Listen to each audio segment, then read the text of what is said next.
Right, should we start bloody recording? Yes. Should we do something? Well, yeah, Chris, we're waiting for you, mate. We've been sat here talking for 10 minutes. Yep. So, as you may have told by the intro music that you guys haven't just heard because I'm putting it in post, this episode will be dedicated to the memory of Roger Moore and generally the spy genre and James Bond in general. So, that's the stuff that I've just put in, yeah. Yeah, cool. Okay. Thanks for that. That's all right. I just felt someone needed it right then. Let's have some intro music. You don't need to sing that, Adam. That's all right. That's all right. Okay.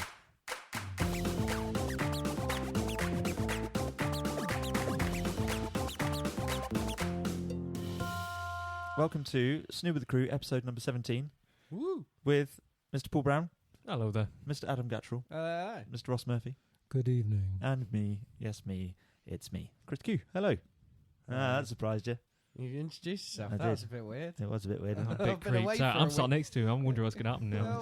It's all gone. Can we, just for the record, can we stop this joke now? Because probably 3 or 4 weeks and it's quite funny, but Keep it we're going. in 16 weeks now. Yeah. Yeah, but I've had a week off, so it was a bit of a surprise to me. Week 50 is going to get funny again. You're just bitter and twisted, Ross, because, it's the best gag on the show. All right, dead silence. Okay. That dead air was funny. So we're going to really whiz through some news and we can get on with dedicating this show to James Bondy type stuff. If this episode, sorry to interrupt, if this episode comes up a little short this week, it's because Chris and his girlfriend, their baby's overdue. So we're literally sat here now trying to squeeze in a podcast before they squeeze out a baby. This is I true. thought you meant that they hadn't returned it. It was overdue. Oh, very God. confused. That's because you work in a library. Yeah. Did you pick up a book in the joke section called Chris Quinnan's Dad Jokes and thumb to the first page? Because that joke's definitely in there. Yeah, I agree. I apologise. Thank you very much. That book is available on Amazon. That'll do. Waterstones. Something like that. Waterstones.st. A book depository, that's a really good one, but I like to call it book suppository. Yeah. Yeah. They're very good. So what do they do? They do digital books, do they? No, you can buy you big just ones get and a stick them normal where you book. like. Yeah. Just get a normal book, depending on how forward thinking you are. You might get and shove it up your ass. and you shove it up your ass. Right. Get a paperback, much easier to roll. Much like people get the Daily Mail and shove it up their ass so hard it comes out of their mouth as spittle on the internet. Ooh, politics. Right. Okay. It's nearly over, Chris. This is the last week. It's nearly over. Yeah, we're nearly at voting day. Just don't vote for the Conservative Party if you're out there listening. You probably have voted by now, but or probably close not. to. Only if they're postal voting. But Yeah. hey. Right, no politics. Right.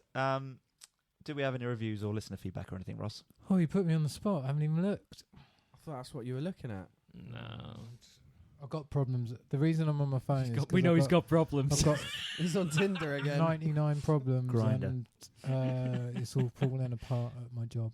Oh, really? Got 99 problems and a job ain't one. Or is it at Or least is it? 98? I've got 98 problems. Anyway, right. So, let's crack on with some news. Zack Snyder has got Joss Whedon standing in to finish the Justice League. Do you guys hear about that? Yes. Quite interesting, I thought. Yeah. Well, he's just done Avengers and the Shield TV series and stuff, Yep. and done some Marvel, so he's gone over to DC. Why not? Well, he's going to do the Batgirl movie. I think Yeah. that was one that I think DC said to him, what do you want to do? And he chose Batgirl. Yeah. But do you know why he's doing Justice League? Finishing it off? Because Zack Snyder Snyder's... can't do it. Oh, no, he's had he's had a horrible family breakdown, yeah. hasn't he? Yeah, well, He literally can't do it. his daughter committed suicide like 6 months ago or something. Yeah, that's a fair And, excuse, isn't it? yeah, Exactly yeah. the work. Yeah. What a bloody bloke. He's powered through. Got this far. He's worked for 6 months after, or I think maybe even be more. I may be wrong. But after the event, just thinking perhaps he could work through it all. And it's kind of caught up with him. And he's stepped down. So Joss Whedon has said that basically the film is not going to change in tone. So don't expect it to all of a sudden turn into a Joss Whedon movie. Or have daylight. Any daylight in it. Okay. Speaking of dark times, Game of Thrones. HBO, if you've got a subscription, which you probably do if you're in America, and less likely to if you're in the UK, I think I'm right in saying. Yeah, basically the only way to get Game of Thrones over here is to pay Rupert Murdoch money, so everybody goes to the Bay of Pirates. Right, okay. And parks their boat there. Plymouth? Well, I don't know if pirates operated out of Plymouth. More the Navy operated out of Plymouth. Pirates sort of like hid away. Well, from Wales the then, wasn't it? The main sort of known pirates are probably Wales. So yeah, we'll go Wales. What, the big whales, like blue whales and humpback whales? Yeah. What, you mean Wales? I can't do that accent. No, I was scared to even do it because once I tried to do an impression of Mario and I went, "It's a me, a Mario." Brilliant. Liverpudlian plumber. That was Brummy. Yeah. Was it? Yeah. Okay. No, it wasn't. It's a me, Mario. Anywho, so Game of Thrones on HBO, they are offering everybody the opportunity to stream one season per week on the run-up to Season 7, which I think sounds pretty fucking challenging, to be honest. And they're going to do competitions and stuff for people. So if you're listening in America, it might be worth going and having a look. If you're one of our thousands of American listeners, hello. I really want to watch Season 6 again, but I don't think I've got the time. I haven't even started House of Cards. How many episodes in a season 10. with Game of Thrones? Oh, is it? It's a shorter series. It's always 10. Yeah, but they're an hour long because they're like the BBC. They don't have adverts. Yeah. I wasn't sure. I wasn't sure if they did like 20 something because I can't remember. Some of them are over an hour now, aren't they? Actually, right. Like some of the later ones, Battle of the Bastards was about an hour and 20, I think. Yeah, but I think once you even it out, it's probably about 10 hours a season, isn't it? Because they sort of like go. That was an interesting hand It was much better with the visuals, wasn't it? Yeah, it was. Right. Do you remember me saying about Ridley Scott doing a sci-fi show on TNT? Yes. So M. Night Shyamalan. Do you remember as well a while back? Ding dong. TNT had offered him the opportunity to do a Tales from the Crypt reboot. Oh. Do you remember that? It rings a bell. Well, fucking Ridley Scott, he's fucking done it again, hasn't he? And TNT have gone with his sci-fi thing over M. Night Shyamalan's Tales from the Crypt. Oi, Scott. Ridley Scott, you I've had motherfucker. enough now, mate. No, stop taking passion projects away from other people. You old man. Tales from the Crypt You would haven't have been been really good since Martian, and that was a blip. You haven't been good since That was a blip. A red blip. But yeah, they got as far as filming promo material, and there's quite a lot of it. It looked like quite a sick little trailer, actually. Out of all the people that I can imagine would actually do a good job with sort of the Tales of the Crypt thing, as much as I'm not a massive fan of Shyamalan, I think he'd probably do it quite well. He's got that quirkiness, hasn't he? I quite like it. I think he'd pull it off. The thing is, Ridley Scott, like you see him in interviews, and he's a lovely old British man. Yeah, he's a really nice nice person and a filmmaker. Secret wanker. All he's been doing at the moment is, in my mind, like just walking up to other people's projects and just kicking them apart. And going, "You're not doing that. That's mine." And just like setting fire to the set while Neil Blomkamp's like, "I'm just gonna make an alien movie." "No, you're not. I'm gonna make a shit one." Neil Blomkamp, though, he has got another film coming out, hasn't he? No, it's a set of set of short films, experimental short films called Oats Studio, and it's alien invasion stuff. There's a trailer. I'll stick it down below. Everyone can go and have a look. But it's a massive fuck you to all of this that's going on. With lots of other smaller unknown directors, isn't it? To give writers them a chance, and things like that, and directors and stuff. That's give them a chance to show off what they can do and go up yours to Ridley Scott and other people that keep pulling projects away from lesser known decent people. Do you remember the two old gits from Harry Enfield? Yeah. Ridley Scott's just turned into the one old git. He's like, "Oh yeah, I know a boy who tried to make an Aliens movie. I went along, poked his bloody eyes out, I did, made it myself. It was rubbish, but I would rather make it than let him make it. And now he's blind, so he's not a very good director." Oh dear. There's a gift to be made this week. Oh dear. Right, Adam Wingard, talking of directors that might not be very good. He's the guy that did the new Blair Witch Project, which in actual fact wasn't that bad. What, the new remake or the... Well, not the remake the sequel, such, but... The most recent sequel. Right, okay. The actual sequel, because let's face it, Blair Witch 2 was just fucking wank. It's weird, because if you learn about how it was made, it suddenly makes sense and works. How Blair Witch 2. Do you mean the most recent one? No. As in the one that everyone thinks is shite. Right. If you watch it knowing how they made it and some of the background to the actors and stuff like that, it suddenly makes it a more interesting idea. You Still know not what? great, but I it's was- an interesting idea. I was so caught up in how much of a shit movie it was, I probably missed it all. Can Yeah, you enlighten us? What? Well, I did the first time I watched it. It wasn't until a mate of mine, who I'll have to get him down here at some point on the show. He talked about it and showed me some of the other side of things and how it was made and who the people were. And suddenly the whole thing was like, oh, okay, it still wasn't very good, but the concept was actually very clever. Right. So, yeah. Okay. I will find out more. I'd love to say I'm going to go back and rewatch it, but I'm not. I don't think you need to. Just yeah. knowing the information's interesting. Yeah, I remember when I saw the Blair Witch 2 script and I scribbled all over it and it was good, but then I made it rubbish just so 2 young filmmakers would make a shit film and then I could carry on making rubbish aliens movies. Wait, Ridley Scott. Yeah. So not Ridley Scott. We're moving on from Ridley Scott. But Adam Wingard, this guy who directed the most recent Blair Witch sequel, has got the directorship for King Kong Godzilla. Oh. Which I'm quite looking forward to. As long as they scale up the gorilla, I suppose, or scale down Godzilla.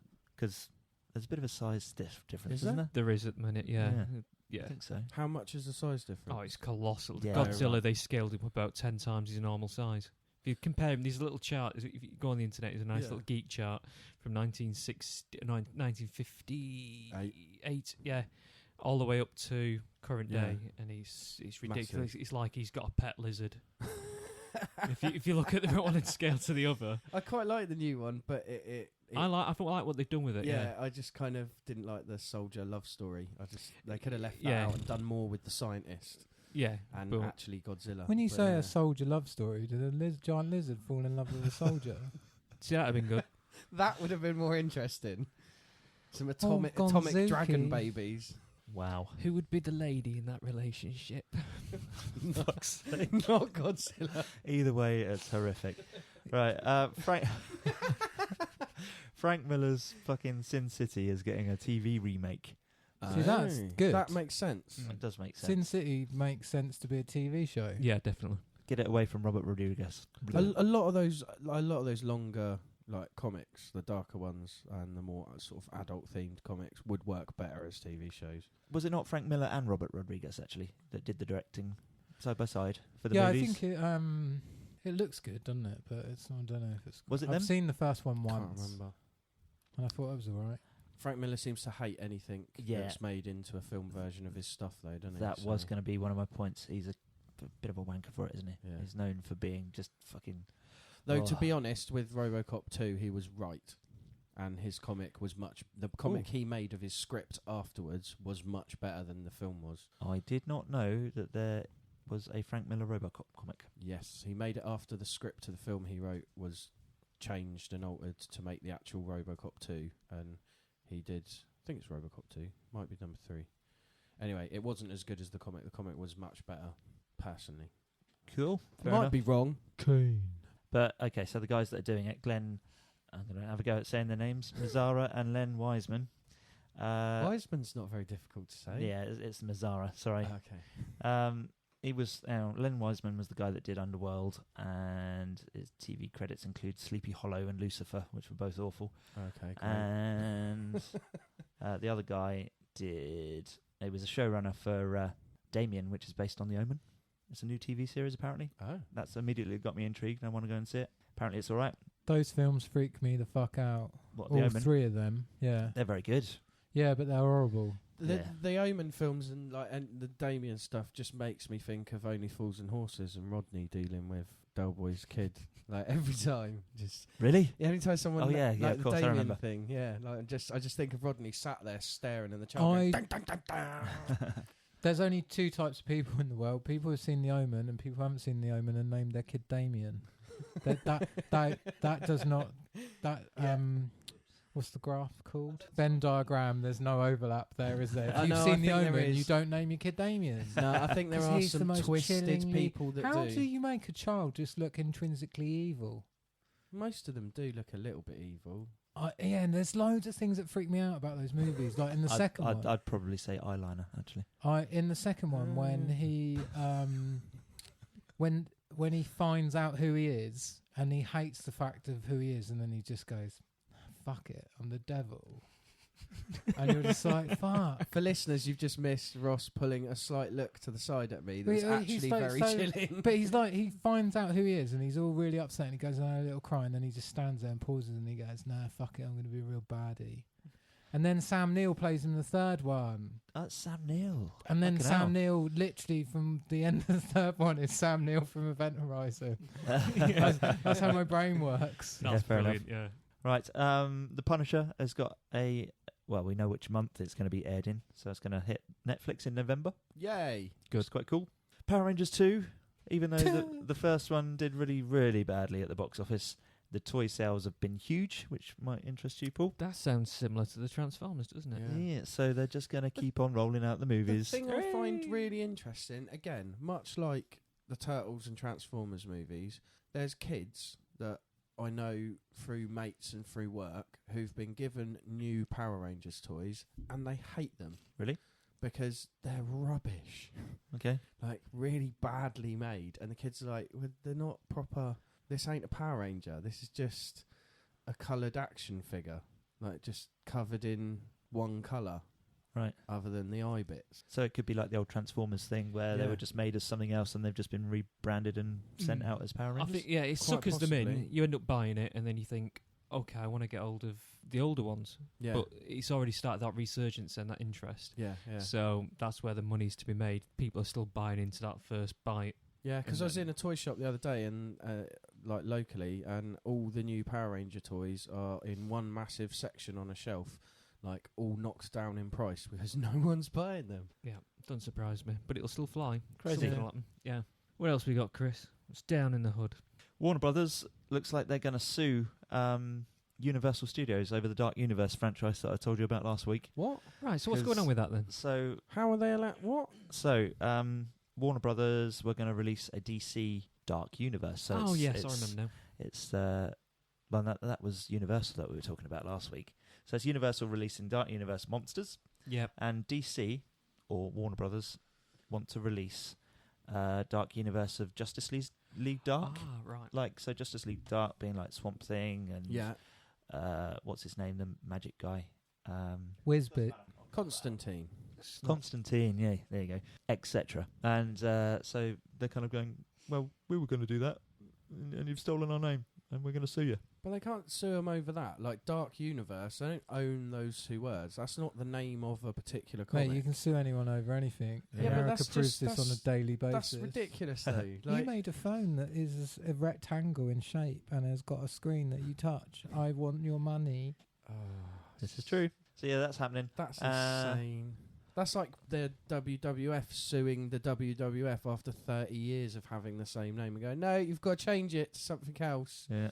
That's just mental. I know somebody that was running a small, completely for charity, non-profit festival on the Isle of Wight called, what was it called? Requestival, I think it was called, Right. or something like that. And Bestival tried to take him to court over it. What? It's not even the same. I know. Well, it's got evil at the end of it. Oh, then you can sue anyone with the word festival in their festival title, can't you? Yeah, that's going to happen. Cool. Wonder Woman was tracking for 95 million as of this weekend. So I don't know if it's reached that. What does that mean? What the take over the weekend? 95 million. Is- The last is time that we good? reported Yeah, but it. what does that mean? Like, this is what I 95 don't million understand when in people ticket talk about sales. money.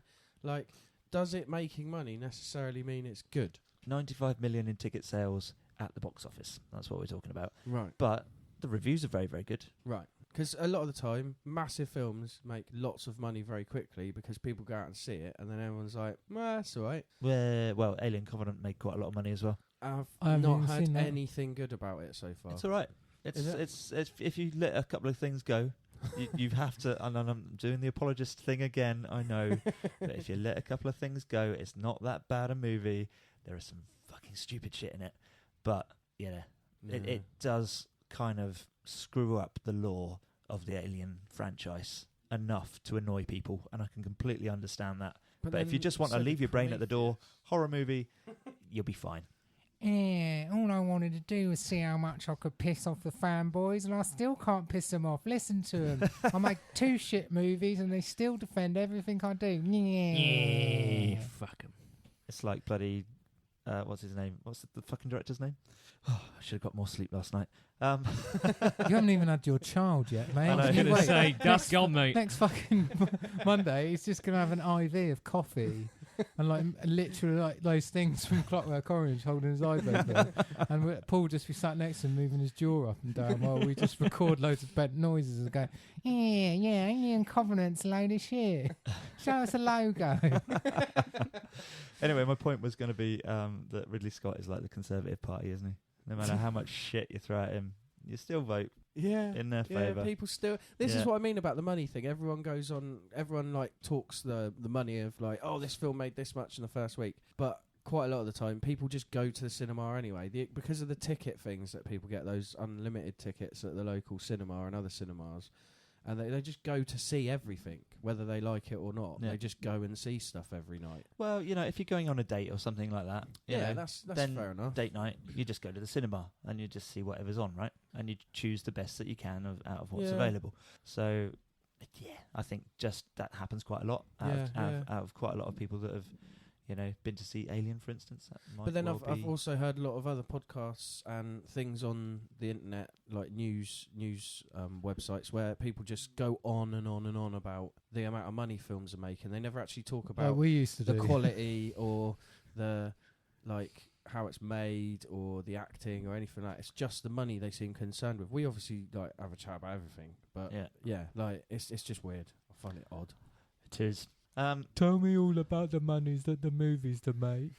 I want to know if they make lots of the monies. Sound like David from Psychoville. Don't know what that voice was. It was just a... I don't know about murder.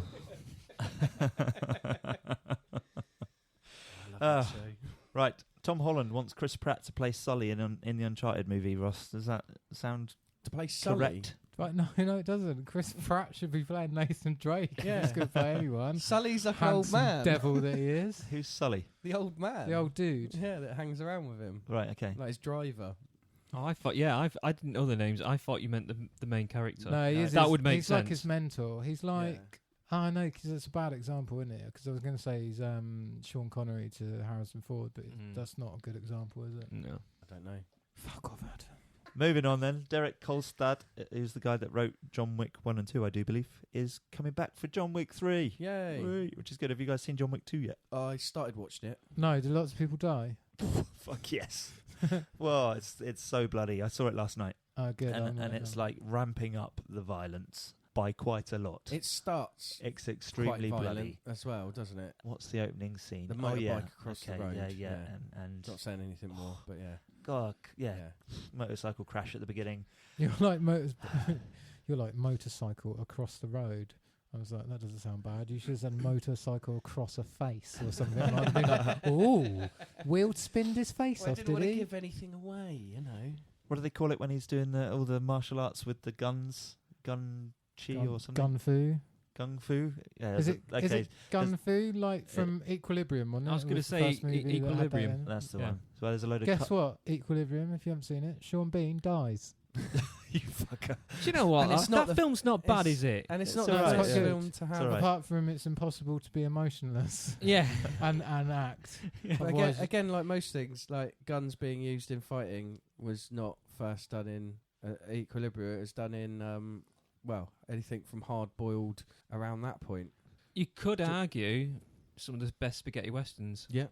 technically. Yeah. They just didn't have a name for it back then. Yeah. Well, Bruce Lee got a lot of his inspiration for his films from spaghetti westerns. Yeah, yeah. What were we talking about? John Wick. Oh, yeah. So gun shoot... What did you call it? Gung fu. Gung fu. Yeah. So there's a load of car fu in this one as well. Car fu's been done by Fast and the Furious, mate. They Yeah. fucking make them jump between skyscrapers in Bahrain. This is or like whatever. taking out loads of bad guys with your car. It's quite cool. Jackie I like Chan it. did it in the 80s. Did he? Yeah.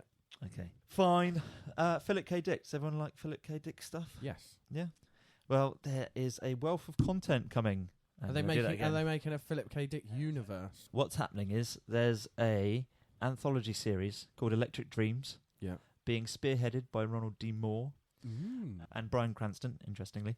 And it's just going to be loads of stuff like from the Philip K. Dick books, starting with Autofac. if you know, I guys haven't know read the any story. of his stuff, but I imagine he's written quite a lot of short stories. There's a shitload. Yeah, like real, like he goes from like proper hardcore sci-fi through to like opera sci-fi through to sort of like the whole robotics, almost Asimov end of things. Yeah, well, he's got a lot yeah. to say about possible futures and things. Yeah, he's very. Because he was the original writer of was it Blade Runner? Blade Runner, Yeah, yeah. yeah. And Minority Report. Minority Report. And Total Recall. Yep. And I know some films I do. the Adjustment Bureau. Oh, was that? Yeah. Okay. And I can't think of any others right off. No. Oh yeah, the one with the animated one that's not animated about drugs. Scanner Darkly. Scanner Darkly. Yes. Yeah, he's a bloody good writer, and a lot of his stuff has been brought to the screen. So I'm really looking forward to it. I think I really love his stuff. So this generally. is this going to be like an anthology TV show? Yeah. So each episode will be a different short story sort of thing? Yeah. Or Yeah, exactly. Oh, okay, that's a good idea. The first one being Up for Autofac, that. which is set in a world where human society has kind of collapsed, and there's this big factory that's designed to make stuff that people need, and it's still churning out everything because, supply and demand. And some people go into the factory to try and shut the thing down, and it's what they find there is a bit of a surprise. Dun, dun, dun. Dun, dun, dun. Is it humans being poured in at the other end, like in that Simpsons where they show you how the burgers are made? And they're just pouring humans in and then they're just melting them Always down comes back to the Simpsons. Well done, Ross. You've just spoiled it Simpsons for did it. everyone. The Simpsons did it. Is that really The Simpsons did it. No, I don't know. I don't know. Right, Murder on the Orient Express got a trailer this week. Have you guys seen any trailers I haven't this week? seen the trailer, but I knew that was coming. So Kenneth Branagh is starring and directing in the Agatha Christie Poirot classic. He's playing Poirot. He is playing Poirot. Interesting. Poirot. Not Pyro. And he Poirot. directed Thor, didn't he? So Did he? So Yeah. Adam has seen a movie Oh, he's yeah. directed. Yeah, he There you directed go. Thor, which wasn't too bad. So that could be interesting. Heck of a cast. Daisy Ridley, Judi Dench, Olivia Colman, Leslie Odom Jr., Josh Gad, Michelle Pfeiffer. Crazy. That's quite a range of It is. Olivia And Colman. there you go. But yeah, I mean, the trailer looks pretty classy. Yeah, go and have a look. Linked below. Judi Dench is going to be playing Queen Victoria again in Victoria and Abdul. Yeah, I think I've seen a trailer. Queen Victoria and Abdul. Yep. Who's Abdul? Like Indian servant chappie that Oh, I didn't kind of tutored her in a load of like Ooh. and worldly how to- things, in ballroom how dancing to and stuff. tax a whole nation, like How to India, tax a nation? tax Yeah. them of their salt. Not Gun let them fu, make he salt. taught her that. How to take control of the Indian nation. That's probably something along those lines, wasn't it? Right, loads of trailers, so let's just reel those off. Paddington 2, which I didn't even know was being released, to be fair. So it's getting a release in November. There's a trailer for that, link below. Paddington's great. Yeah, go and watch it. It's good. Have you not seen it, Adam? No. I heard it's basically a masterpiece. Yeah, it is. I don't trust him. He's an immigrant, isn't he? that for anybody that didn't know, that was comedy. I don't mean anything by that, other than I don't like marmalade sandwiches given to me by a weird And he bear carries a briefcase around. with his sandwiches in. God. Weird. Right, we're changing the Sorry, subject. carry on. The Hitman and the Hitman's Bodyguard. That's got a new trailer. Ross, you'll like that because it's got your favourite man in it. What, Ryan Reynolds? That's the one. Actually, that does look quite funny. It's Ryan Reynolds and It's basically Deadpool and Nick Fury go off on a comedy adventure together. That sounds good. The Mountain Between Us. Idris Elba and That sounds like a dodgy porno. not as much as Twin Peaks does, but still. Well, I don't know. The Mountain Between Us is like the porno version of Brokeback Mountain. Do you think? Yeah. No, it sounds like a threesome, doesn't it? Yeah. Yeah. Who's Big the fat man sandwich. right? So it's Idris Elba and Kate Winslet trapped on a mountain after a plane crash, trying to get back home. Ooh. Kind of like survival in the Where? harsh environment.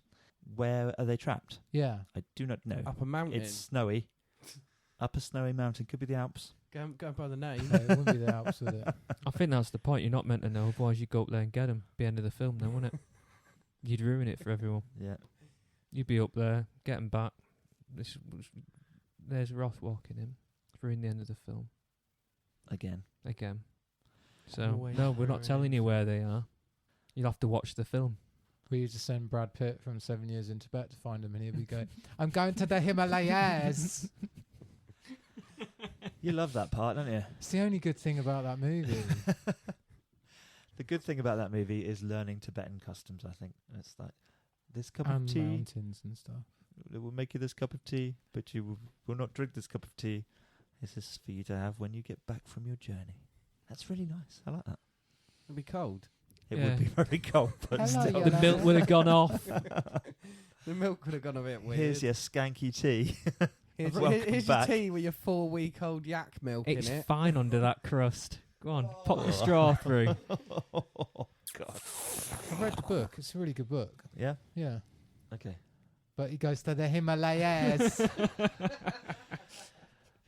Right, Lucky Logan. No, Logan Lucky. Have you guys seen a trailer for that? No, I what's did. that? I don't understand what it is about. It's a heist. They're robbing a NASCAR stadium during one of its busiest weekends. Maybe I saw So- a teaser because I didn't get that at all from the trailer. Daniel Craig looks phenomenal in it. He looks Playing this like yeah. super camp, like weird, deep South American. Yeah, his Yeah. skin looks horrible as well. They've done some really yeah, good he makeup. does on look him. pretty Nazi-esque, doesn't he? Do you mean deep South North American? Would he be? What? Hey? What? Yeah, Why? as in deep South North America, not Yeah, like yeah, yeah. deep I South see. American. Deep It's South. not like lower I Argentina. see what you mean. Or Yeah. You mean he's from the Falklands? Yeah, okay, I stand corrected. Atomic Blonde. Talking of blondes, Atomic Blonde. That's got a pretty serious clip released this week as well, which is, it just continues to look fucking amazing. I No. don't know what that one is. No, I Atomic don't know Blonde. it neither. It's what's her name? Charlize Theron. Yeah, it's a spy movie where the James Bond girl is character is the woman. And she really kicks ass in a really just looks so violent. But Brilliant. she also gets the shit kicked out of her because Yep. it's super realistic. Does she Yeah. look like she can act in this one? She's pretty good. She's won an Oscar, mate. Yeah, but not recently. Oh, sorry, yeah. You haven't won one recently, you bollocks, mate. Robert De Niro, when was the last time you won an Oscar? How many Oscars you got? About 10? But you haven't won one for 15 years, so we won't remember Goodfellas and just think about Meet the Parents. She was awful in Prometheus. Prometheus? Oh, Yeah. dear. No, she wasn't awful. Prometheus was awful. That may be scripting issues. It's yeah, not really her maybe, fault, is it? but but she Yeah, didn't when really I thought act. Charlize Theron, she'd won an Oscar, so I wrote a really, really shit script for her, and I made her read it, and I stuck a needle in the back of her neck until she just delivered the lines like a little wooden dog. Yeah. So glad we got Ridley Scott in this. Yeah, week. it's nice to have Ridley Scott in a Yeah. studio, isn't it? Yeah. Studio. Call it a studio. It's a room. It's a studio like Stig of the Dump's house is a house. Fuck you. Right, okay, you bastards. Letterkenny. Have any of you seen Letterkenny? Say that again. Letterkenny. Letterkenny. Letterkenny. It's a It's a Canadian little comedy. No. It's about, like, just Letters to Kenny. no. That's what I thought he was saying. It's a What? comedy about, like, what it's like to live in Canada. Oh, okay. And Where in Canada? What, like a mockumentary type thing? I Or don't Like in the know. middle of nowhere, I think Canada. yes. middle of trailer nowhere, park Canada, style? Or Yeah, sort of. Yeah, to a degree. But okay. yeah. Is there an episode where tell they you what. find Idris Elba and Kate Winslet stuck up a mountain? Just saying. Connected universes. But yeah, there's the third season is just about to start, and they've instead of a trailer, they've just there's an opening section that's like 5 minutes long, I suppose, and the dialogue is fucking amazing. Just go and have a look at it. I'll It's look it linked up. below. Yeah. Preacher season 2 has got an official trailer as well, Yeah. which I'm not really sure about. Did you watch Preacher, Paul? Nope. You saw Outcast though, right? No, I've not watched all of it yet. You've I've just seen it? watched the first episode, and I did hear something about the preacher. Something happens to the preacher, and there's something going on there. So Okay. is this related to that? Then I'm guessing. Yeah. I was just going to mention about the fact that they're both based on comic book franchises, Cool. and I think actually Outcast is probably the better TV production. Right. Did anyone else watch? I haven't seen Preacher. Outcast, but I watched Preacher. Did it not fall apart towards the end of the season? I didn't think it was that, but I thought it was better than other shows. It was just, it's such a weird comic book with so much in it. It's odd the choices that they chose to do and the bits they left out. Yeah. Because the story kind of then, it's like a balancing issue. Right. That's what works as a comic, because the balance is perfect. Whereas, yeah, for the TV show, it's a little bit ropey all the way through that first series, but maybe they're doing that on purpose to confuse people. It might just be that it, unfortunately, wasn't that good. See, the only Preacher I'm aware of is Dan Ashcroft, and I thought, hang about, it's not a film, is it? They've No, not done but that, have they? as soon as he said Preacher, I That's know Preacher what Man. Preacher is, but I just love Dan Ashcroft! Nathan Barley so much. Sugar Ape! Yeah. Ah, Nathan Barley. What a It's show. so good. Now It I don't is. work, I can Talk- get a geek pie. I thought, yeah, I'm it's going to true. get one. True. Awesome. If you've never seen Nathan Barley, go and watch it. It's tragically funny. I will. It's, Oh. I tell you what, it's scary. It's more relevant now Oh, true, than actually. it yeah. was originally. Yeah, I can Just see that. incredible. I will try and get the missus to watch it. I like Peter 1520. Yes. My God. Yeah, those Or is it images. 15 Peter 20? I don't 15 know. Peter 20 it is, yeah. I just take pictures of celebrities pissing. And there's this picture of Jamie Oliver just jumping like that. He's just in midair. He's just weird. He's like, Stream of urine. I Very need to good. watch this. It's very, very good. amazing. and Kylie Minogue's seen wee smelled like snippets, sugar but- puffs. It's just amazing. It's such a good show. Ah, dear. Here's my new phone. It's got a large number 5 because 5's the number you use most. Yeah. Things like that. Jokes like that. It splits open. It's got a scratch deck on each That's side it, yeah. for mixing your And MP3s. live. the ringtone goes, really annoying ringtone. Really annoying ringtone. Okay, so if you don't know what the hell we're talking about, Nathan Barley is a Chris Morris, is it? Is it Chris? It's Chris Morris, and did Chris Morris show. Amanda. was it Amanda Iannucci? I wasn't sure if Charlie Brooker had something to do with it in the Oh background. yeah, no, they all might have Chipped in, yeah. So if you like stuff by Amanda Iannucci, or if you like Golden Eye, no, not Golden Eye, Brass Eye. Brass Eye. Topical, Day-to-day. dark humour. Yeah, go and watch Bearing it. in mind it's over 10 years old at this But point, it's- and yeah. it understood hipsters and the way the world was falling apart way before. Much like I said about King and Comedy last week, Right. it's decades ahead of itself. Okay. Cool. I'll have to give that a watch. I've seen snippets in the past, but never Yeah. fully got them. Groundbreaking. And it's 6 23-minute episodes, so it's like Nice. 2.5 hours. It'll make you sick. It'll make you cringe. But you'll fucking laugh.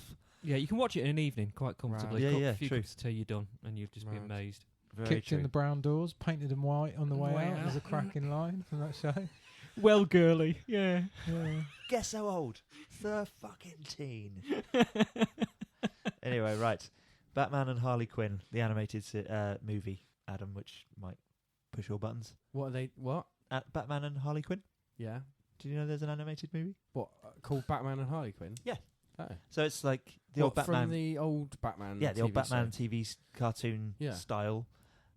But it's a story revolving specifically around those two characters, Batman They're and Harley really Quinn. They're really trying to push for those two characters to become massively, massively more popular, aren't they, in pop culture? I think, yeah, well, Like, They're already kind of there. they've so got to it's be strange reaching a they're- peak, haven't they? I Yeah. think, maybe. But, yeah, I don't know if they can't be forcing them together romantically, but, yeah. Yeah, interesting. I'll give it a watch. I like the animated DC stuff. I far prefer it over the live action films. The animated stuff's brilliant, other than Killing Joke. I expect Ross will want to watch it just because Harley Quinn's voiced by one of the girls from Big Powerpuff Bang Girls. Theory. Oh. Do not mention that TV show in it. I watched the film last night. It's really bloody good. But it had Sheldon Cooper in it, so I Well, it sort didn't of have resented Sheldon it a little Cooper, bit. did it? Yeah, It it had did. the actor. He's Sheldon Cooper. Was it Hidden Figures? Yes, very good film. Isn't It it? is very good, isn't it? That's 2 movies I've made my girlfriend watch about orbital mechanics now, and she enjoyed them both. What was the other one? Like The Martian had a fair bit in it, didn't it, as well? Okay. That's a great film. It is very good. I bloody love space. That could sound so wrong when you're talking about relationships. Anyway. So, I think that's all the news. Let's fucking get on with our little subject. Let's play some more James Bond music. Ding ding ding ding ding ding ding ding ding ding ding ding ding ding.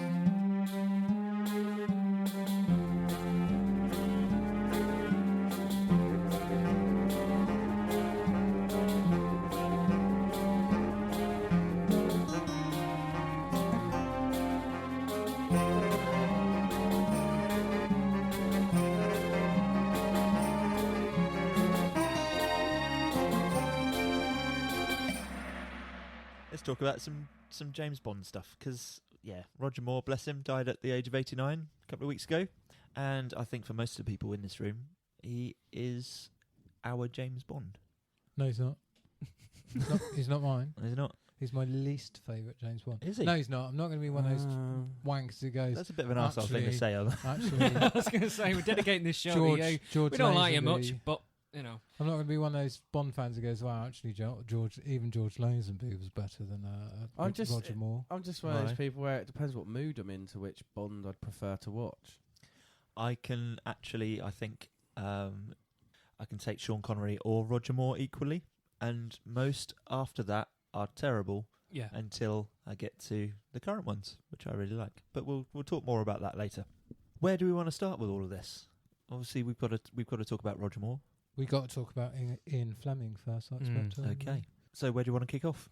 Ian Fleming was a man who wrote the books about the James Bonds. That's pretty much as far as I got, really, research-wise. But I'm sure you know a bit more about it, don't you, Ross? Well, I do, but it's there all is- falling out of my head because There is here we go. Right, there is a fan theory that has never Straight in with the fan theories. Yeah, no. But it's kind of partly been corroborated at points during interviews with Ian Fleming that the character was loosely based upon someone he was friends with, who was an MI6 agent. Well. Canadian chap, by any chance? Yes. Yeah. Okay. Yeah, I did read this. So yeah, like the books are sort of loosely based on conversations he'd had with this guy, and then other spy stuff brought in to booster up the story and make it more fantastical.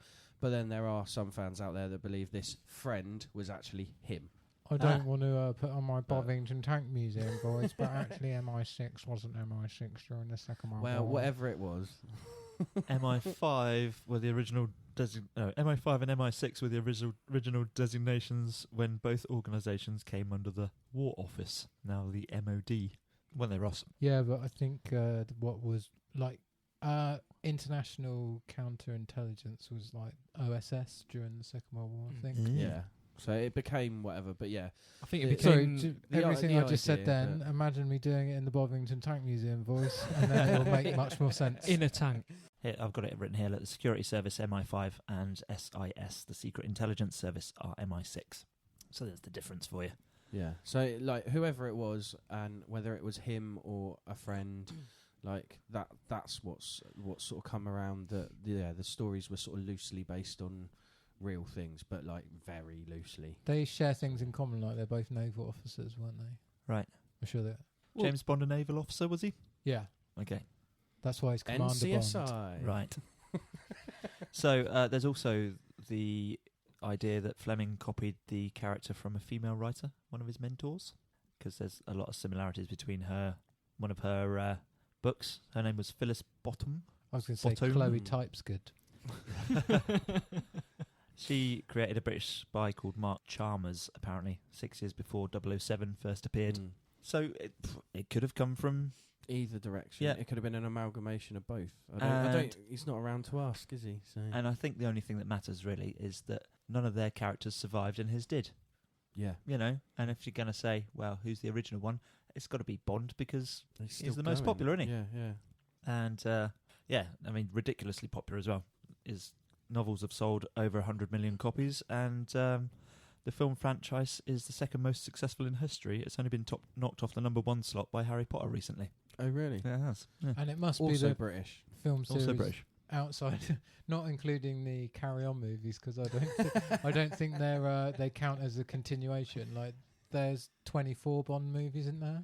There are... They're just making 25. I'm sure it's 25 Okay. is the latest one. Righto. Yeah. That's a big old box set, that. I bet that's over £100 on Blu-ray, isn't it? Just to go slightly off topic, I never get these Blu-ray box sets they bring out of like series that are half done. Like, when's the right time to buy the Bond Blu-ray set? Stumped you. Yeah, yeah. And then they do it with like Harry Potter and stuff, don't they? Like every time. Every I know it's every done 3 now, films but- they do a box set, and Yeah. then the next film they do another box set. Yeah. And then, Like, you can probably buy all 6 seasons of Game of Thrones as a combined volume. Yeah, but what's the point? I And did then that with they haven't Battlestar finished it yet. Galactica. I waited until it finished, and I bought the box set. Of, I've got the nice Steelbook box Yeah. set downstairs. yeah, it's nice. That's good. Oh, do you remember that Nice show big was tin. good? Yeah. Like on the first episode. It did kind of fall apart towards the end, but that's not talking about No. James Bond. So, So the inspiration for Bond, did you read that article? which one? The is it from the Independent? Enlighten me. Go on. You buzzed it over, and I had a little read of it, and it was about a guy that they reckon now, from further research, may have been one of the main inspirations for it. Oh, so this is White the Rabbit. Canadian Is this the chap. Yeah. Is that the guy? Yeah. Yeah. White Rabbit. And that was. But they reckon it was around about 5 characters, including possibly Fleming himself, that inspired. So there was elements from all of these 5 people that were core people within the Secret Services at the time. So what? They were all a little portion of James Bond. Is that what Yeah, you're saying? yeah.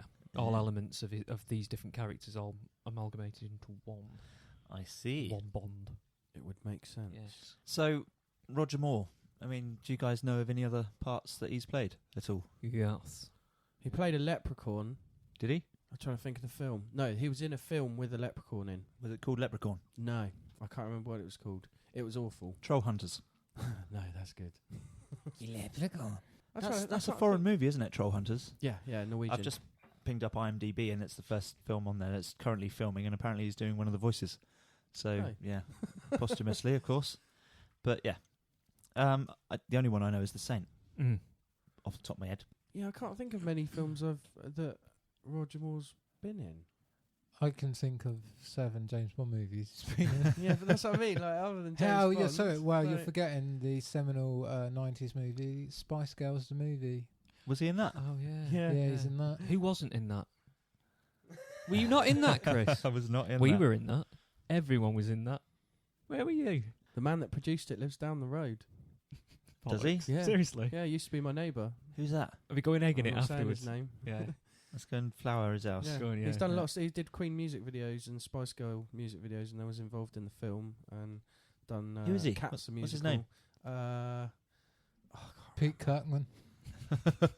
Giles Kirkman. I can't think of his name. But yeah, he did a lot of different stuff with all those. He's probably done something for Roger Moore in the past as well. It wouldn't surprise me. Do you want to know what my favourite Roger Moore part is outside of James Bond movies? Gone. Cannonball Run.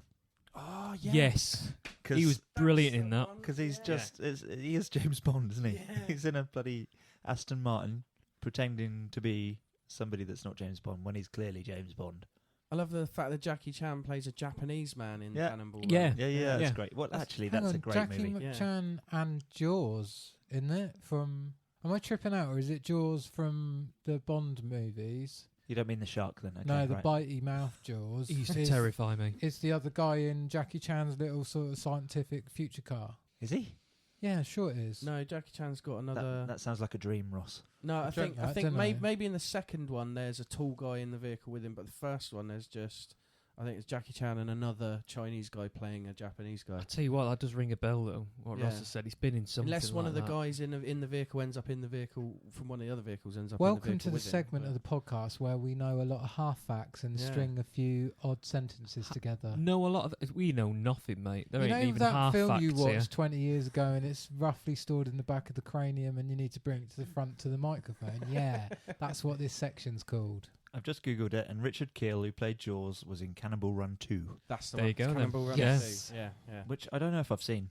It's good. I It's just really remember the good. first one. Yeah, yeah. It's probably one of the best sequels ever.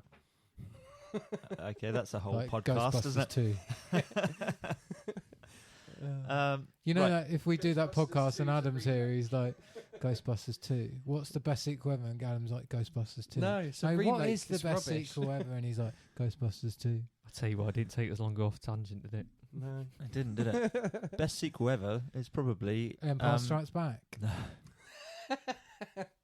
As we're on the subject, best sequel ever is probably the only actual James Bond sequel, surely. The second Daniel Craig one. Quantum of Solace. Yes, because it's the only actual sequel, isn't it? But it's not. A very Yeah, good if I'm going to film. be pedantic, I'm going to say it's part of a trilogy, like what they say about Empire not being the best sequel because it's part of a trilogy. How does that make it not the best sequel? Because it's part of Because three it's not a parts. sequel, it's a middle bit. Yeah. Yeah, How is it not a sequel if it's only a middle bit? because it's the middle of the story. It's not technically just a sequel. So a sequel has to be bookended, does it? Or just be an actual sequel like Alien, Aliens, Alien 3. I don't know. It's just they're sequels. They're not actually one continuous story. I don't know. It's just I think that's the it's a difference, scene from Scream 2. Quite a good scene from Scream 2. Right. Look, let's be honest. The best sequel ever is Terminator 2, and then probably Aliens, or swap those two around.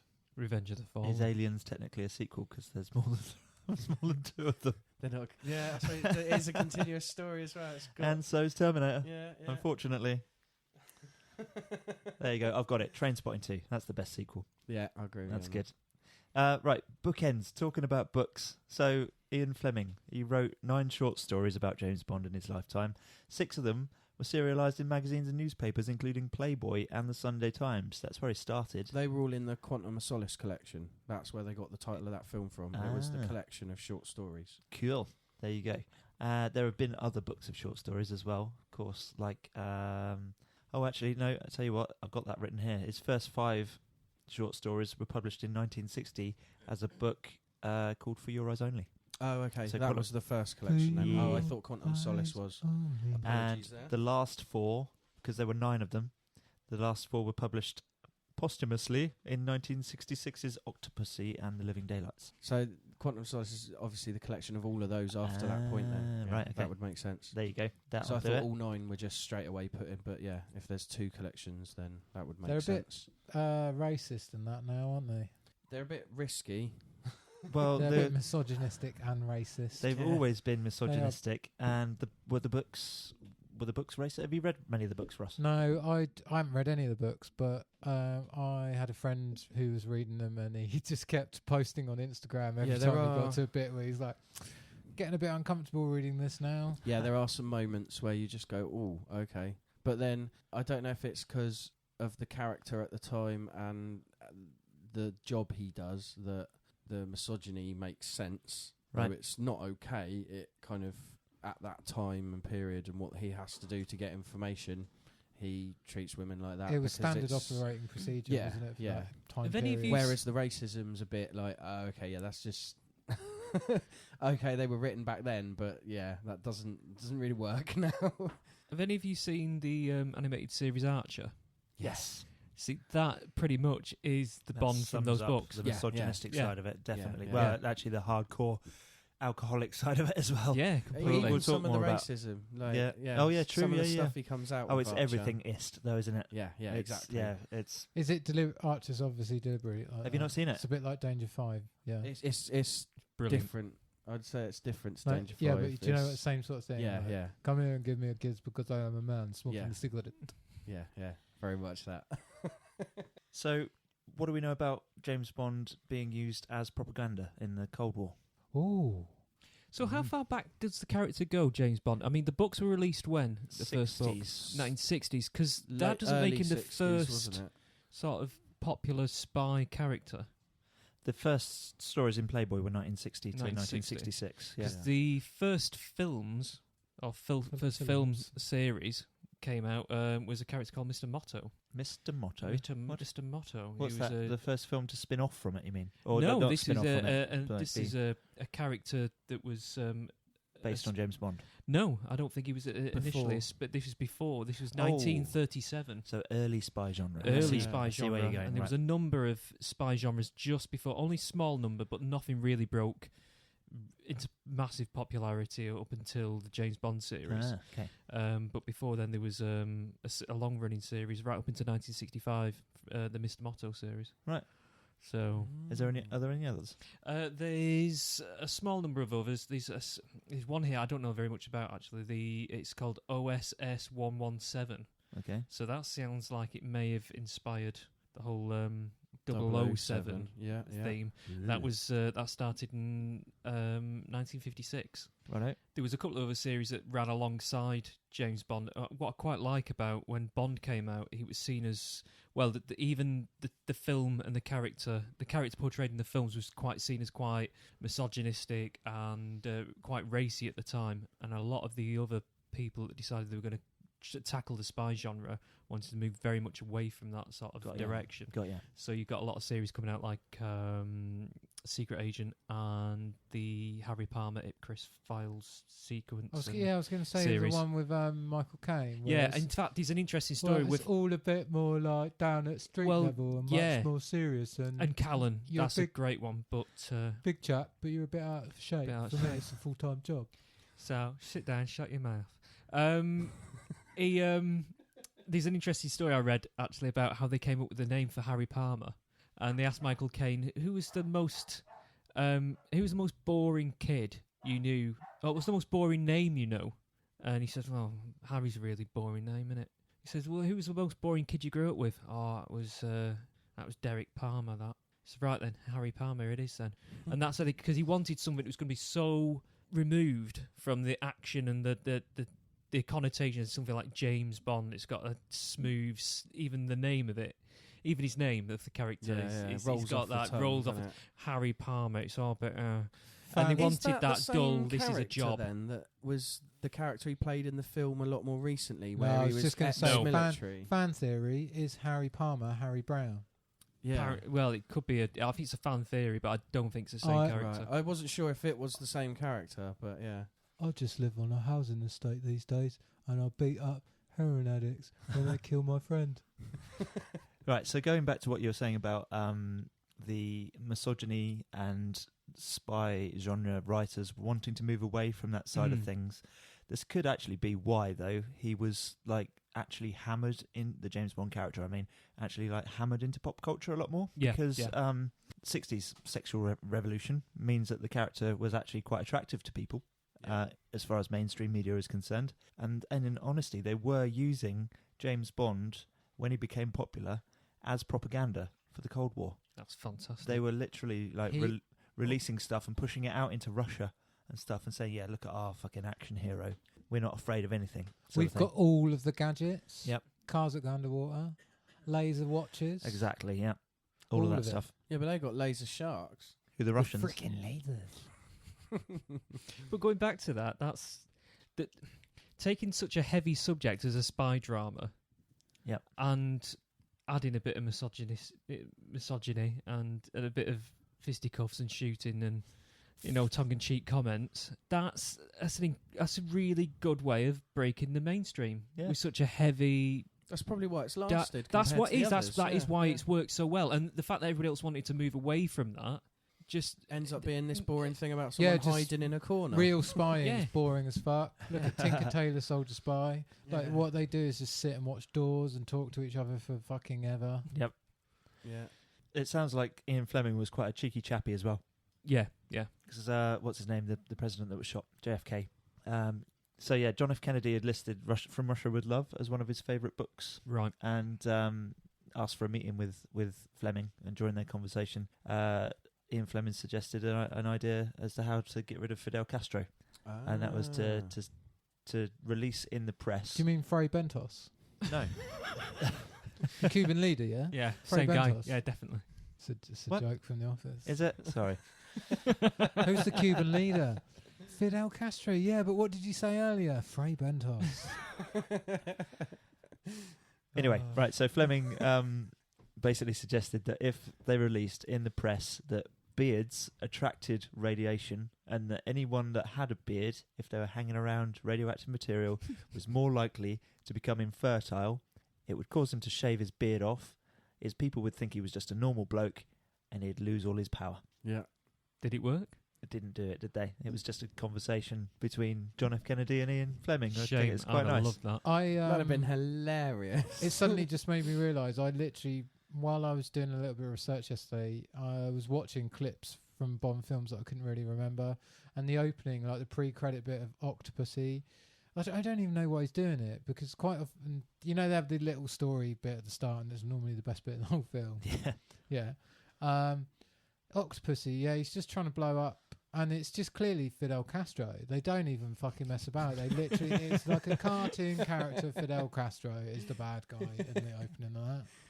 Amazing. And he's clearly in Cuba as well, because he's like, "I'll see you in 90 minutes in Miami," and he's like, so I can see how the levels of propaganda there. Yeah, there you I don't think anybody in Cuba had TVs though. Then. Really good healthcare though. So yeah, what else do we need to know about like the past? Anything? Oh, who are we kidding? This isn't a history show, is it? This is a podcast about pop culture and that. Let's talk about James Bond. Which Bond films was Roger Moore in then? What ones? I can never remember exactly which ones he's in. All I know... Wasn't it The Spy Who Loved Me, the first let me do one it. he was in? It's Live and Let Die. Then it is The Man with the Golden Gun. Hang on, wait. Are we? There's this movies specifically. Yeah, these are So, Roger Moore's. Roger no, Moore's. do all of it. I'm not doing I'm all just- of of James 25 Bond. Bond. I was just thinking That was a Roger challenge. Moore's. Yeah, I was just thinking Roger Moore's. Okay. All, Okay. all of these films were offered to Patrick Aguirre and he turned them So all down. You've got Just gotta say seven that. films to reel off here, Ross. It was Live and Let Die. Yep. Man with the Golden Gun. Okay. The Spy Loved Me. Okay. Ooh, Moonraker. That's my Okay. favourite. Octopussy. Okay. No. For Your Eyes Only. Okay. How many's that? 5. 6. Oh, 6. Then Yeah. A View to a Kill. Yeah. Done it. Look at that. Boom. Bloody hell. And do you know Well what done, the Ross. best one of those is? Octopussy. Hands down. No, Octopussy's probably the worst. Yeah. Hands down, Pretty bad. A View to a Kill's the best one. View to a Kill. Which one He's is A View to so a Kill? old and shouldn't have been in it. He was like 59 or something when he made it. But it's just got the best Bond song ever. And they end up... And it's just got the best villain. Like, Christopher Walken's fucking horrible in it. He is, yeah. Yeah. And he's got his crony old little Nazi granddad who's like, yeah, you push him off the... He's like, yeah, you push him out of the blimp that's hovering over the sea. Is it So- Ridley Scott? Did his what years did his 7 films cover then? Like 1973 to 83, Yeah. roughly. Oh, right, Roughly. okay. Yeah. Right. Okay. I thought it was a shorter time than that. That's So crazy. What happens in A View to a Kill? What's the main theme? Can you remember? Christopher Walken wants to flood Silicon Valley with an... With a what? This is fucking brilliant, this movie. $1 million. Right, Christopher Walken wants to become the world's most powerful silicon chip maker by flooding Silicon Valley with an earthquake that makes the whole of the San Francisco Bay pile into Silicon Valley. Right. Okay. But it's just one of those Bond films that's got like quite a... Oh, yeah, there's the bit with the Eiffel Tower at the start and the Yeah. Renault 5 getting cut in half. It's got a really good...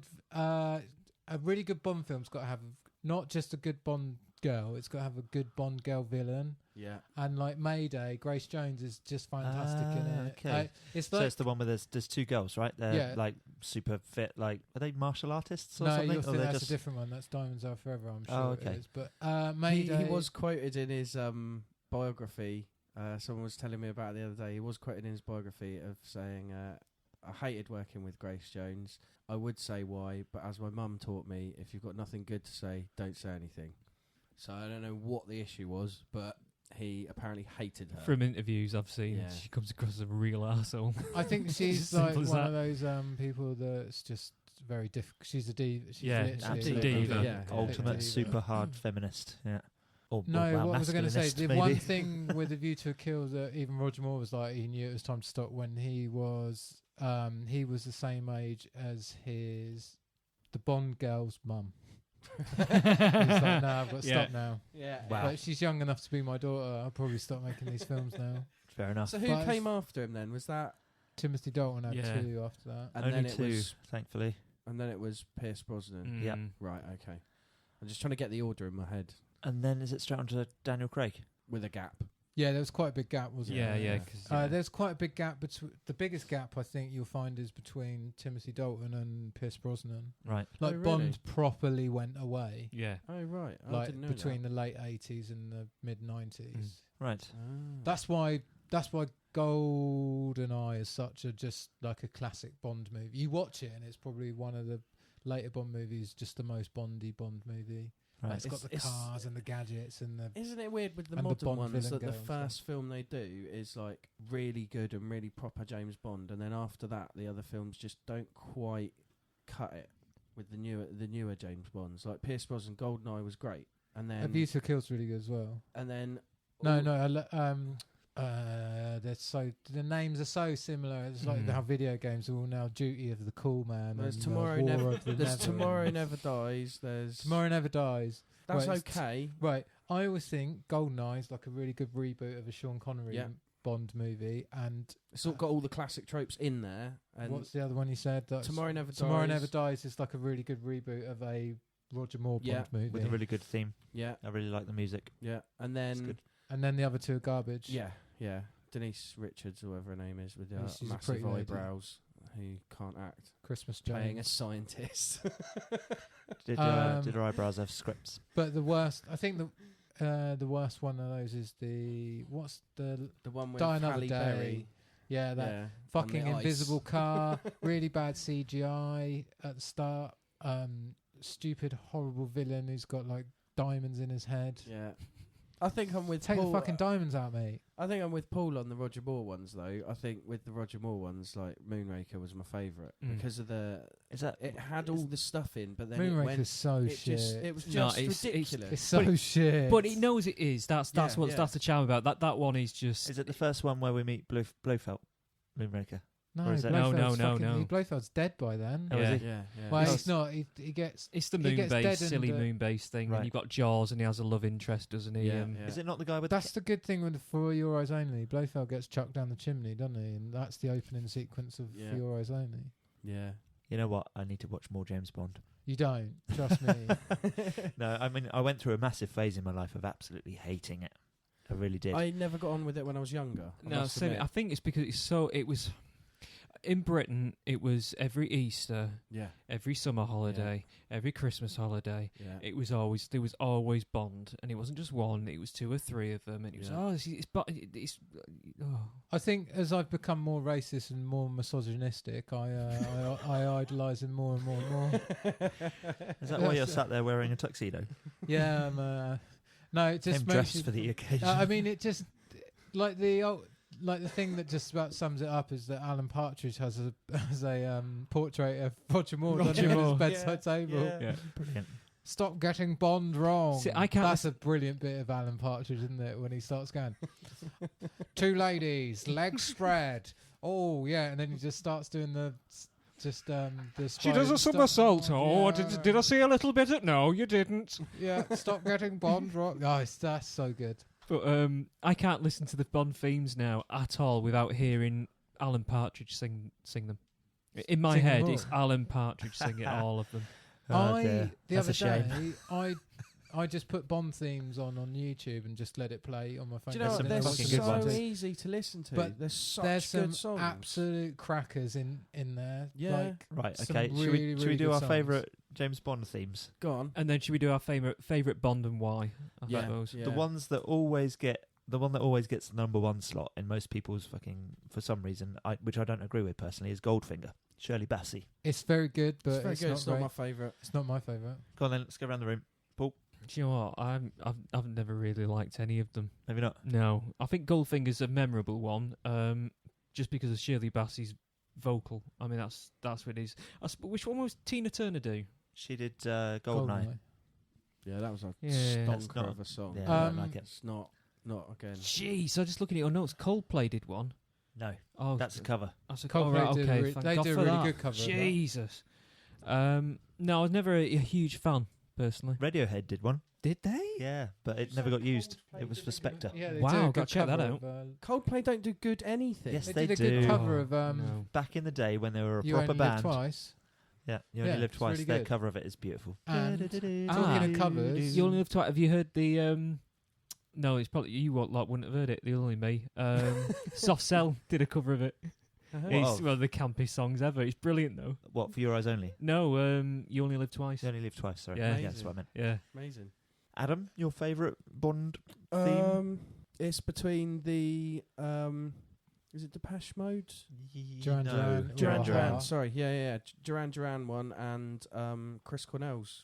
Yeah, Chris Cornell is bloody good. Yeah. Was that was Casino Royale? Was Casino it? Yeah. Royale, yeah. That is And good. it's called Yeah. You Know My Name. Yeah. So, the a weird good thing game. is though, the single version that you can buy, like on Amazon and iTunes and stuff, and that's in on all the collections of James Bond themes, is slower, like much slower than the Right. version in the film, and it changes the way the song sounds. I don't like it when they've slowed it down. The one in the film is the perfect speed. Right. It's weird that they've slowed it down for the collections and for the single version. How bizarre.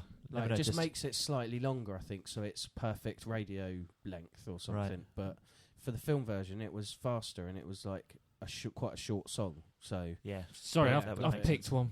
Live and Let Die. Yep. Live Wings. and Let Die. That's the fucking one. good. Very, very good. Which one's I Live and was Let just Die? going to talk about Wings, Paul McCartney. Yes. Live and Let Die. This is what I've got to say about. That's a really good song. Apart from the little weird breakdown that just doesn't sound any. And it's like live and let die, and then it goes in the middle, and you're like, and Stop trying to be the Beatles. If I used to be the Beatles, Yeah, I gotta ignore get that it bit. right. Ignore that bit. It's So, just a big. I think it's a cracking Talking song. of covers, do we actually say the best version of Live and Let Die is by Guns N' Roses then? Yeah. Maybe. But mine would have to be The Living Daylights is really good. Yeah, Is No, that- sorry, that A one? View it's to catchy, Kill. isn't it? Living Daylights, is that... Living Daylights is good. A View to did that Kill is one? Kill's definitely my catchy. favourite. Who did... That was Duran Duran, wasn't it? View it to a was, Kill. yeah. Nobody Does It Better is really good. Yeah, that's my Yeah. favourite. That was the first one that was actually not named after the movie, wasn't it? But Right, it does okay. have the title in It the does. lyrics. It does in there somewhere. Carly Simon. Yeah. From See- The Spy Who Loved Me. It's That's Alan Partridge in my head now. That's dreadful. Oh, nearly saw a better Nobody vagina. does it better. I know, You Only Live Twice is really good. Yeah.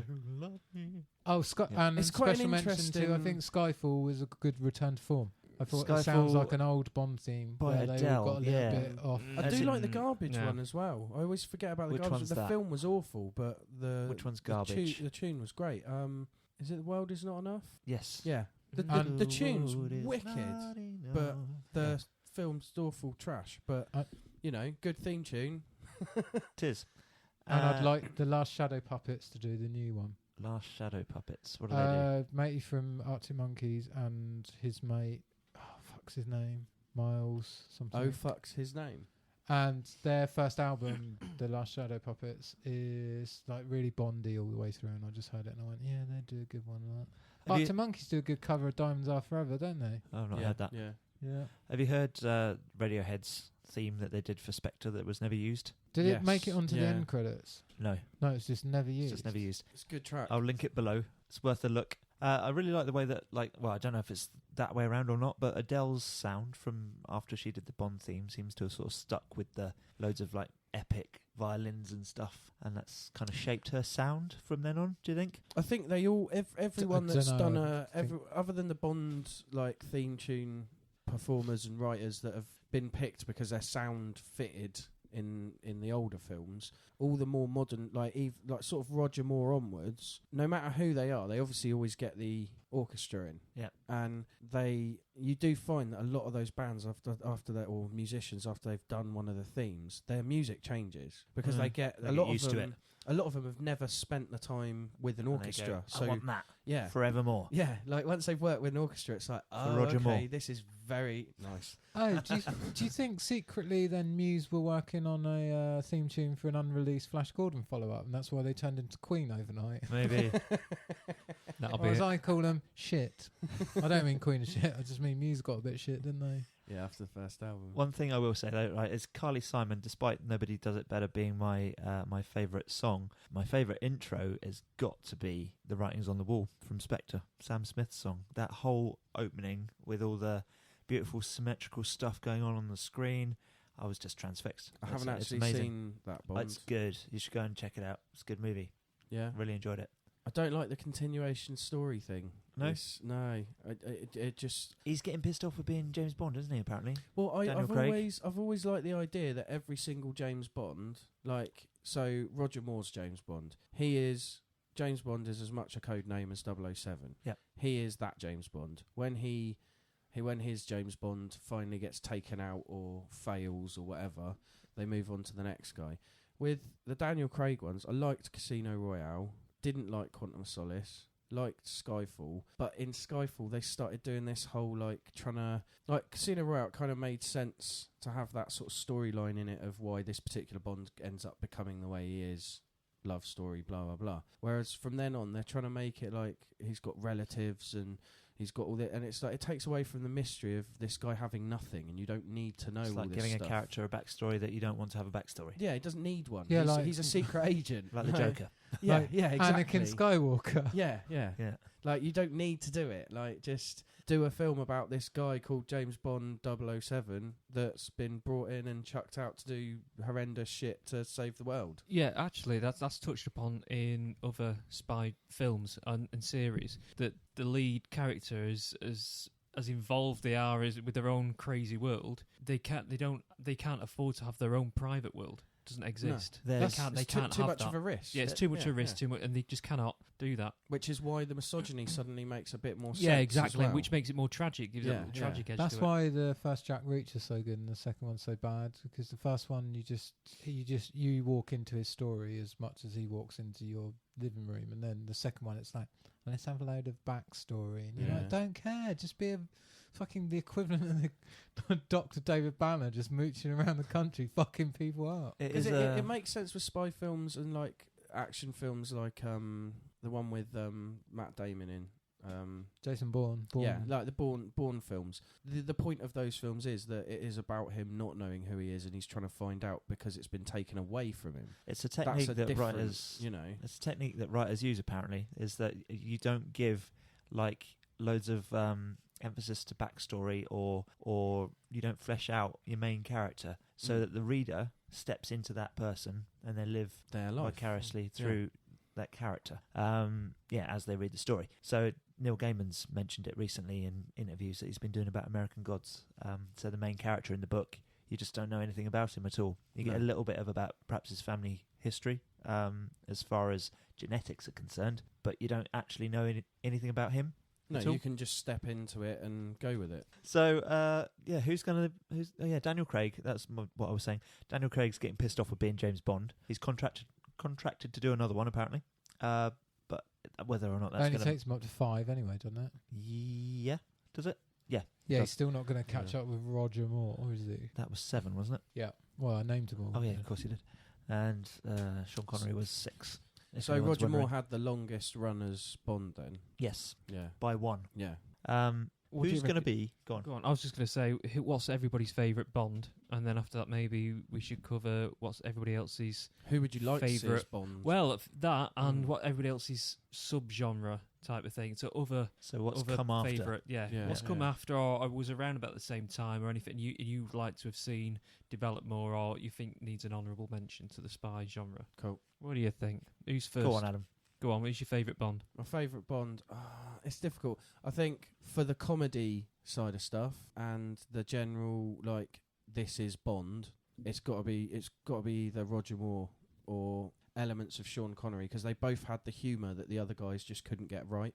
But then they still had the action and the car chase and the explosions and all the staples of James Bond. But then Casino Royale is probably my favourite Bond film. Do you know it's the 3rd version of Casino Royale? Yes, yeah. The one with, is it Peter Sellers, which was like a comedy piss take? It's not Peter Sellers. Peter Cushing.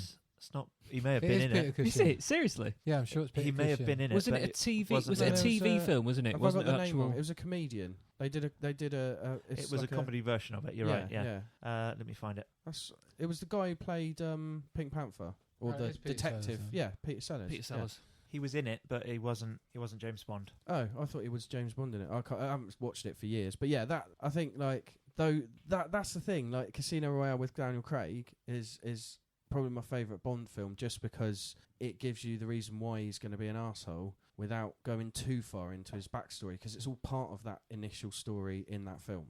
Like, he didn't meet her beforehand. Like, she's not part of his family. He just falls in love and then she gets murdered. Job done, Like, now he's fucked in the head, as well as being an agent who can't have relationships. It was David Niven. David Niven, that's why the chap. You can see why I got him muddled with other British actors. Of course, He does look a bit I was like Peter Cushing. So he played Similars. Bond. He played Bond in it. He then? played Bond. Okay, my mind and memory of that film. I've only watched it like a couple of times years ago. So that's in the but 1967 comedy yeah, Casino Royale, and then there was a British television series in the 50s as well. Yeah, I haven't Ian seen Fleming that. sold the rights to that for Casino Royale for the TV show for $1,000 apparently. Wow. pretty low. Yeah.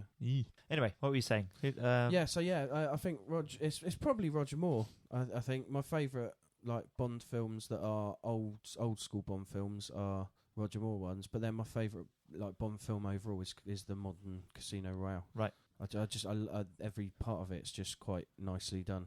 I'm going to agree with you in a minute after we've spoken to Ross. It's real easy for me. If I had to watch 5 James Bond movies all from the same actor, it would be the Sean Connery ones. Yeah? Yeah, they're just all brilliant. Plus, it's all in the 60s, which again is all brilliant. No offence, Roger Moore, who, we're I literally just skimming all the shit that I was watching yesterday, and I was like, they're not a patch on the Sean Connery ones. Like I like the way they just start. Like Doctor No, there's like no gadgets. From Russia with Love, there's like a few. Like for Russia with Love's just like an hour and a half movie on a train, mate, and it's still really good. And you get the like Spectre gets worse, Spectre get more baddie-ish, don't they? Over Thunderball's a bit of a letdown, isn't it? But Goldfinger's just one of the best Bond movies ever. Right. Yeah. Live and Let You Only Live Twice is really good, and Diamonds Are Forever's alright. Fair enough. Yeah, they're really good. Yeah, I'd say Sean Connery. Okay. Roger Moore's definitely my favourite, just because, like I said earlier on, really didn't like James Bond for a long, long time. And the only thing that's brought me back to liking James Bond are the new Daniel Craig movies. From Casino Royale onwards, they've all been very, very classy, well put together, well thought out films that leave behind a lot of the cheesiness and shitness that I didn't like, about the old movies. That being said, I saw The Spy Who Loved Me the other day, and it's hilariously brilliant. In actual fact, I am thinking of the right one, Ross. I know the one with it's got the car that turns into a submarine, and it's got the submarines, the boats that eat the submarines. Yep. Okay. Yeah. So the bit with the car, the chase, that 10-minute segment is just the most hilarious thing, because they're driving along, they've got a car to start with. What do? They zip round a truck, and I think, they spray a load of crap out the back of the car to cover the windscreen. The car crashes. A motorcycle turns up, and that's after them. And the sidecar of that motorcycle is a rocket that comes after them and misses them and blows up the back of an articulated road train. And then it's the helicopter. They go off. Then it's a helicopter pops up over the horizon. And my favourite bit of that is the way Roger Moore looks and then sees, like, he does a double take and sees it's a female pilot, and she's trying to shoot the shit out of him, and he winks at her and gives her a flirty wink, and it's like, it's James Bond. So they drive off a pier. Yeah, car turns into a submarine. And he's got a Tomahawk cruise missile in it, hasn't he? That he takes the helicopter out with. But immediately, there's loads of scuba divers after them straight away. So it's just hilarious. I love it. They're fully prepared bad guys. Yeah, over-prepared bad guys. We just station people everywhere just in case anything could happen with this guy. Yeah. Weird Live and Let Die. The weirdest one of their movies is Live and Let Die, because it's really grimy compared to all the others. Like, is that the one where there's almost the first story where everything's gone to shit already before the film? The thing is, like, Bond finished with Diamonds Are Forever, and that was like late 60s, wasn't it? And it was very 60s, Austin Powery Bond. And then the next one's like 1973, and it's about heroin trafficking in like rough parts of America, isn't it? It's almost like a black exploitation movie in places, isn't it? It's almost the theme of a lot of spy and like agent secret organisation films from like the late 80s, early 90s, because that was about human trafficking and heroin drug trafficking and stuff like that. It's way ahead of its time. It's also got all like the voodoo shit and the tarot cards and everything. It's really fucking weird, isn't it? And Jane Seymour's in it, and she's probably the most beautiful woman in the world at the time that movie was made. What about now? That. She's you'd know her from something much later on than that. Like who was the Wild West children? Doctor? Think female Wild West Doctor. Oh yeah, Dr. Quincy Jones. Yeah, I think that's her. Oh right, okay. But in 1973, is that the name? Am I thinking of the right name? Yeah, Quincy Jones. Yeah. Like the most beautiful woman. Because my favourite Bond girl that confuses me is watching a Bond film when I was younger and seeing this Bond girl and just going, wow, she's beautiful coming out of the sea in a bikini and that, just like being young and just going, wow, that's proper beauty. Wanking and that. And no, not at that point. I wasn't that old. Were you 8? And then like Paul tell you a couple of weeks later, at 7. like a couple of weeks later, she's then the nan on 2.4 children. Wow. And I found that really fucking confusing at that age. It was like, because you don't understand. I think I was like 5, Adam was 6. obviously distressed. It was just by this confusing, fact. like that she'd aged so quickly. Because in my head, the film had only just been made. I just watched it on TV. The worst jump cut. To be honest, I've just suddenly thought, and she probably was too good an actress to. And I don't want to go on to the last thing we want to do is start talking about Bond girls and stuff. But Jane Fonda, why was she never a Bond girl? Yeah. There we go. It's Right, too Paul, cool for Bond. Speaking of Bond girls, who's your favourite James Bond, Paul? I'm caught between. Austin Powers. Yeah. And Patrick McGowan, The Prisoner. See, he would have been great, but he didn't agree with the ethics of the series, so he did Secret Agent. Which, if there's anybody out there who wants some old classic Bond-esque stuff, go and watch. Don't watch The Prisoner. No, don't watch The Prisoner. Go and watch Secret Agent, the original series. These 3 or 4 seasons out there of that, and it's great stuff. Go and check it out. But the role of Bond was actually offered to Patrick McGowan before Sean Connery, and he was the one who actually said, "I've just worked with a chap, really interesting fella. I think it'd be ideal for the role." And he passed the details of Sean Connery on to the guys. So he Roger gave him Moore a big break. was also. He gave, well, we've Sean not Connery spoken left. about it yet, but Roger Moore was supposed to be Bond before Sean Connery, I think, wasn't it? It's an urban myth that Roger Moore was Ian Fleming's first choice. Like Roger. Again, can you imagine how different it it would have been if, like, young Roger Moore had actually been Bond at the right age? True. Like at 30 instead of 40. And it'd have been in 14 movies. Yeah. 13 movies. Yeah. No, well, mate, I didn't say he had to keep working until 59. Well, when Connery left, the role was then offered back to McGowan again, and he said, no, go and speak to Roger Moore. So he gave them both the big break. But if I had to, I'm really caught between my favourite between those two. It's definitely between those two. I think the Sean Connery films are overall the better films and probably truer to what they do a better job of it, but the Roger Moore ones are far more fun to watch. Yeah. That's what it is. I enjoy watching. I can sit back, a cup of tea, and they're just easy watching, aren't they? Brain at the door. And just enjoy watching Roger Moore. Brain off, slippers on. Ham it up and kicking ass. It's brilliant. Think of it this way, though. If we just said let's do it for charity or something, and we'll watch all 24 Bond movies over a 48-hour period, like at the weekend. Yeah, I would murder someone by the end of it. It would get very, very dark at some point during those Roger Moore ones, wouldn't it? Oh, yeah. Once you were 12 hours in and you're having to watch Octopussy, when you're having to watch Moonraker, Octopussy, and then For Your Eyes Only, back to back, that gets dark real quick. I love a good Bond film, but even after just getting to the end of one, I'm happy not to have any Bond for a few months. Do you know what I mean? Like, easily a few months of just like, I don't need any Bond. One film at a time is perfectly good. I used to love it at the end of a Bond movie when it said James Bond will return, and then sometimes it would tell you the title of the next one. Yeah, I remember that as a kid. You see it on telly. Yeah, James Bond's going to come back. He's coming back. He's a next busy fucking chap. Easter, mate. He'll be back. Full of adverts. ITV. And your Bits fucking cut. 14-inch TV that's got a dial to tune the fucking thing in. Plug the remote in. What do you mean plug the remote in? Yeah, the remote's got a fucking lead coming out of it. Right. So once Daniel Craig has made his terrible next movie, which is probably going to be bad because he's not going to want to be doing it, or he's not going to do it at all, one or the other. Maybe he just won't turn up. Who's going to be the next James Bond? Ooh. Who's it going to be? Who do you want, Paul? Come back to me. Let me have a think. Who do you want, Adam? I don't know. There's 3 or 4 people that could probably do a really good job of it. Go on. I think it was Idris Elba. Idris Elba. Yeah, he's a great actor. I think he'd probably do it well. Yep. Is he too much Idris Elba these days, though? I don't know, because I've not really seen him in a huge amount. So the things I've seen him in, I thought he was really good. So I think his imagine parts he could are do often better than he is. If be they honest. wanted to Right. get less kick-assy, Benedict Cumberbatch would be all right. Yeah.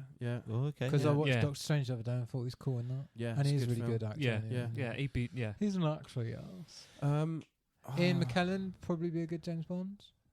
It's a bit bit late. old. He's Yeah. too old for that role now. He's too old for that. Yeah. All right. I I can't think of the Everyone young keeps guy's banging on name. about Tom Hardy, but he Yeah. wouldn't be my first choice. No. No. He's I too can't- rough and ready for it, The isn't last 4 films he's done that I've seen him in, I can't understand a word he fucking says. Oh, mate, I could beat your fucking head in, all right? I tell you what. You come out of the dark and into the light, Revenant. my young Jedi. There's a list actually of people that are in the top Go on. 10, which I'll read out in a minute. But my favourite from that list is actually, I think, Michael Fassbender at the moment. Yeah, do we want another blonde Bond? It doesn't matter. Like, when that's weird, that's another, when now it's on the internet, and they cast Daniel Craig, and he had blonde hair, so that's not Bond, is it? Yeah. Stop getting Bond wrong. What Do you know about what? Money But Penny? then- What about M? What Yeah. about Q? You know, Yeah. they've all been different people, haven't they? Yeah. Yeah, I'll So- give you some theories in a minute people have got that kind of, make more sense of certain things and less sense of other things. Right. But, yeah. I'd Do like you to think they'll be ballsy enough and cast a woman as Ooh. Well, it's James Bond. Jane? Jane. I suppose you could go down that route, but then Jennifer. would they not just get another character? Would they not yeah, go for 009. another? In fact, I yeah, think they did 009. 009, wasn't it? There is a female spin-off that was written by somebody. Now, I've Yeah. got it. Oh, there's, Got it in my hang notes on, other double O agents turn up in Bond films. Like Yeah. double Yeah, O, exactly. They um, There's no reason Sean Bean's you couldn't. 006, isn't he? Yeah, Trevlin. you couldn't you could easily have like a 009 or something that's Sorry, female special mention agent about and- while we're talking about spies and stuff. I just remembered GoldenEye on the Nintendo 64 Yep. was one of the best games ever made 'Cause at I the think- time. like Yeah. If James Absolutely. Bond is just as much a code name as 007, if that's the way it's been written and you're going about it that way, then it wouldn't make sense to change it to a woman. You could have any man, doesn't matter race, creed, like hair color, whatever. Like that doesn't matter. That's still going to work 'cause it's a code name. Whereas you can't really suddenly just go like, well, she's called James Bond. Like, doesn't really work as a code name. Have 009 and do a series that is, and have them cross it over. Why not? I think they You they know. did touch upon that at one point. Part of me would really like to see, and at the same time really hate to see, because I know it really wouldn't work, but I'd want to see Christian Bale do it. Christian Bale. Okay. That's interesting. Not in Yeah, not in real life, but I'd just like to see some sort of See him do it for a laugh yeah. on like a comedy show. I don't know. Yeah, As I don't Patrick know. Bateman. Yeah, because he's I British. think He's the Welsh, thing isn't he? The thing Originally, is, you naturally just go for actors that look good in a tuxedo, and Christian Bale looks good in a tuxedo. Like Clive Owen looks good in a tuxedo. he can kick like, ass, and yeah. he's Clive Owen smarmy enough for it. Probably went through a 6-month period just after the Croupier where he could have probably got away with being Bond, but then Daniel Craig's moved the goalpost a little since then, I Yeah. think. Mm. What's this list then? Who have we got in the top 10? Oh yeah. Before we read off the list, what I was thinking about was the Moneypenny Diaries. They were written by a woman Oh, called yeah. Samantha okay. Weinberg, who published them in Tatler and Spectator, because apparently James Bond movies all have to be published in pornography magazines. Oh. Tatler's a porn magazine, Yeah, isn't yeah, it? I think so. that's- Sounds like You it. know, Adam, is Tatler a porn mag? Dunno. It sounds like one. So the list then of actors that people want to be James Bond, in no particular order: Idris Elba, Tom Hiddleston, Tom Hardy, Michael Fassbender, James Norton. Who's James Norton? Is a guy from television. I Oh, can't okay. remember. I've not got anything written down. Aidan Turner is the guy that plays the main part in Poldark. Okay, yeah. I can see that, I suppose. Yeah. Already looks good with his top off. Matey from Hobbit as well, isn't he? Is he in Hobbit? Yeah, I think he's one of the dwarves, isn't he? Is he the one that falls in love with the elf? Yeah. Yeah. Yeah, him. Yeah, you're right. Jamie Bell, who played Jimmy Billy Elliot. Yeah. Jimmy Elliot. Jimmy Elliot. Code name Jimmy Elliot. And Henry Cavill as well, Yeah, he's really good in Man from U.N.C.L.E. which I've not seen yet. That's not, all right. It's not. It's not It's all right. brilliant. Actually, It's it fun. is. Watch it because it will feel very much like a 1960s Bond movie. Yeah. Right. It's good like that. It's like It's very Austin silly Powers, at but without times. the gags and the silly. It's silly. There's it's silly another person who could be Bond as well, Mike Myers. That does bring us nicely onto stuff. I think the idea though of like taking someone from TV and giving them the role rather than someone that's already an established Hollywood actor is a good idea, because quite often a lot of the television actors are good actors, they just need that break. James Bond should be doing that. They should be taking someone lesser known, because it's a little bit more mysterious as well. Yeah, adds to it, doesn't it? Yeah. I think Gosling might stand a chance in another 5 to 10 years. Gosling. Ryan Gosling. Yeah, I know the name. What's he in? Drive, even, yeah. And the La one La about Land. La La Land. And he's going to be in the next Blade Runner movie. he's the guy. Now I'm with you. And I would have probably only said that since seeing the Blade Runner trailer. Yeah. All of the Bonds so far have been British, haven't they? No. Have they not? Irish, British. No, Irish, English, Scottish, Welsh, and Australian. Australian. Which one's Australian? George Lazenby's Australian. Oh, is he? Oh, I didn't know that. There we go. Sean Connery's Scottish, obviously. Roger Moore's English. Daniel Craig's English. Timothy Dalton's Welsh. And who's the other one? He's fallen. Did you say Pierce Sean Brosnan's Connery? Irish. Yeah. Is he? There we go. Yeah. My least There you favourite go. Bond. Some Bond knowledge. I don't know much, but some of it's there. So favourite stuff that followed on from Bond, then Ooh. spin-offs and things, not spin-offs, influenced by Bond. Well, Archer.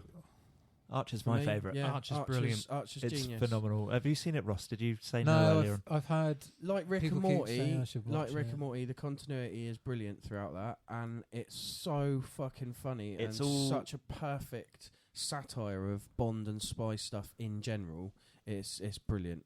It's the fact that it's all script-based, though, isn't it? Yeah, All the yeah. humour. Yeah. I think it doesn't matter. The animation is quite shoddy. It almost like... It's drawn very well, but it's not animated brilliantly. Yeah, it's like animated like South Park. But it's in reality. Yeah, it is. But it's But more like old French It's kind like of a comic animation, I book. suppose. But yeah. Yeah, It's like like it's comic book. like a motion comic Yeah, book. yeah. It's really good though. It's worth. it's currently right up on- your street, Ross. honestly, Currently you'd on love it. season 6, but watch them from the beginning. They're Yeah. very good. Right from the word go. It doesn't change in tone all the way through. It's very good. Well, it just gets bigger and bigger, doesn't it? Yeah. It just gets Yeah. more and more they have ridiculous. They have 1 or 2 seasons where all of the cast and characters go off to do something else other than being spies, and for one series, and then come back. There's loads of cameos But as well, it's- isn't it's there? great. The cast Yeah. is You've amazing. got Bryan Really. Cranston's in it, isn't he? At one point, Yeah. you've got The guy that does the voice of Bob's Burgers does the voice of Archer, Which so can it's be a lot bit of the- off-putting, actually. Well, yeah, but then On it occasions. kind of I know him from that, and then Bob's Burgers. Right. So I got it the other way around. When I watch Bob's Burgers, it's weird that he's not pulling a gun out and Right. shooting at people. And Okay.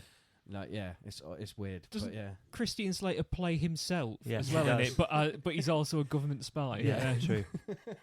it's worth a watch. Right, honourable mentions then. Who wants to go first? I just want to yeah. just an honourable mention. Just the first Austin Powers. Yeah. Like the other two transcend into like fucking really stupid second one's awful. toilet. Like which one's Fat Bastard in? Third one. Third one. Yeah, that forget by that third gold member. No, is he's in just the second awful, one but as the well, first isn't he? one's Is quite he? good. Yeah, I think he's in second and I've third. erased the second one mainly Yeah, from my yeah. memory. And I think. the special mention in the first one as well. The gag of the reversing in the too narrow corridor is just still today incredibly funny. Yeah. Fair. Chris, yours? Me? Yeah. Me? Away from... I'll tell you what. Here's something I want to mention, just because it's, I thought, quite cool. What's it called? Spy Kids? Oh yeah. It is Spy Kids. So it's a 2001 comedy with like kids. Whole series of films Directed by Yeah. Robert Rodriguez. Yep.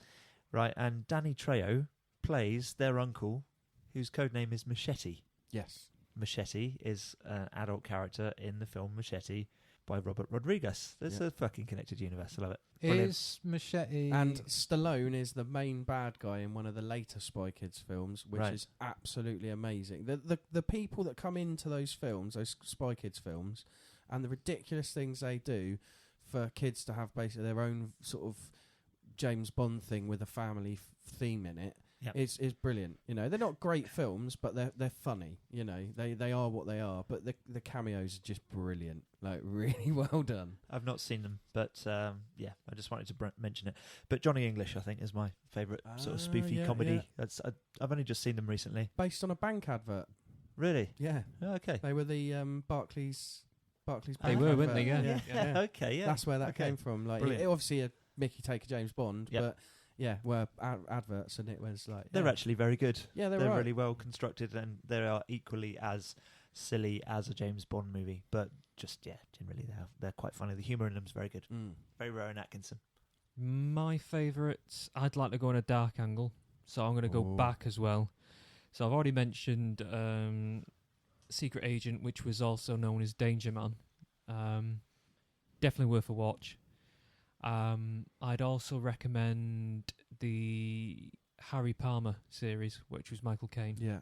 I need to watch that. They're they're all quite.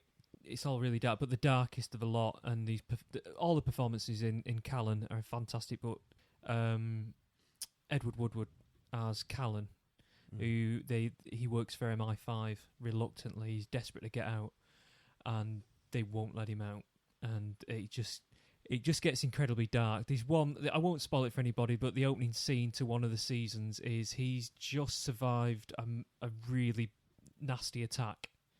He's woke up from a coma. This is bear in mind, this is 1960s. Wakes up in the hospital from a coma, not quite knowing where he is or what's going on. He's been there having reconstructive surgery for about 6 months. Wow.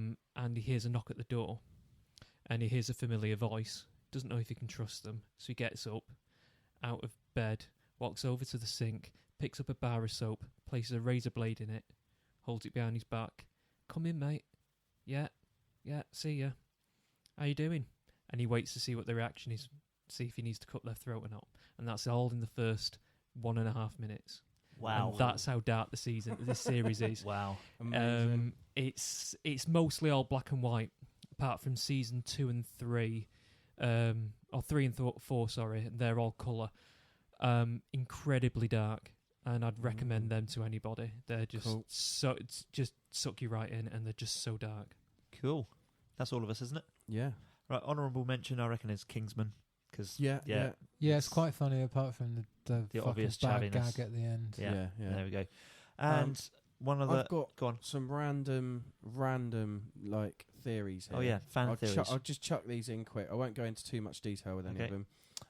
Raul Silva is M's son. That's one theory.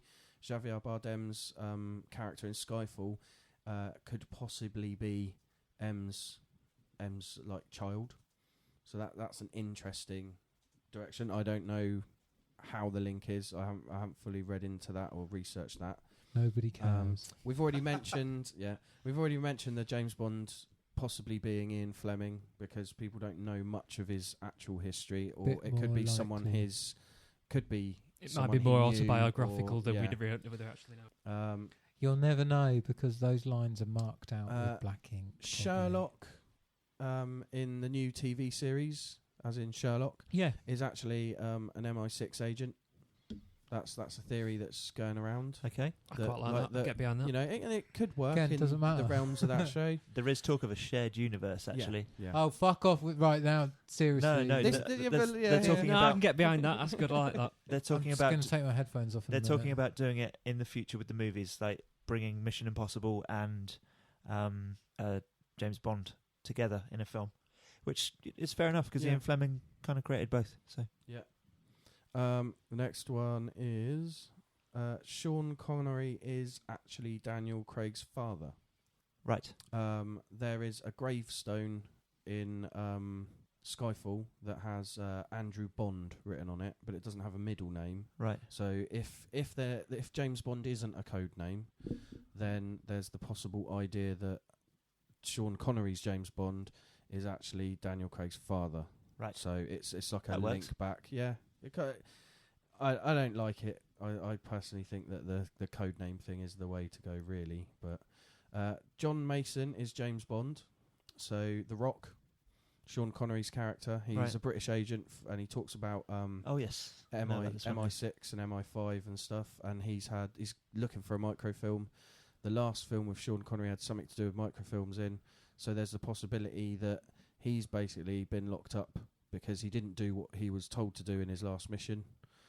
So he's just been in hiding. It's clearly in a intentional prison. in that movie. Yeah. But That's like, not. It's not a theory. It's just. well, It's a cheeky little wink, Yeah, isn't it? yeah. Like we got These are Sean more- Connery. He's been locked up since the Yeah. 60s. He's a badass. Guess Yeah. what he was? Yeah, like obviously these aren't like necessarily fan theories as in like crazy mental stuff. Some of them are. Some of them are more stuff like that where the film have done it but they never say it.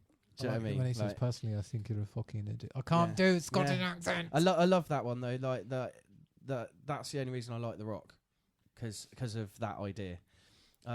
James Bond is an Illuminati entity, Right. as in every single film from a certain point have visual. Again, this is a crazy out there one. Subliminal Yeah, messages. that there's subliminal stuff to do with pyramids throughout all of the films. Right. There's fucking pyramids in some of them. well, yeah, exactly, yeah. Actual pyramids. yeah. The pyramids. But like, there's a lot of symbolism and stuff that people connect to the Illuminati. I'm not into all that, but there's a lot of that stuff. So that's quite interesting. What you mean? People working on a creative project put like meaning and hidden stuff in the art that they're making. Yeah. You surprise me. Well, no, but I think other people are reading way too much into it. Wow. That's what it's there for.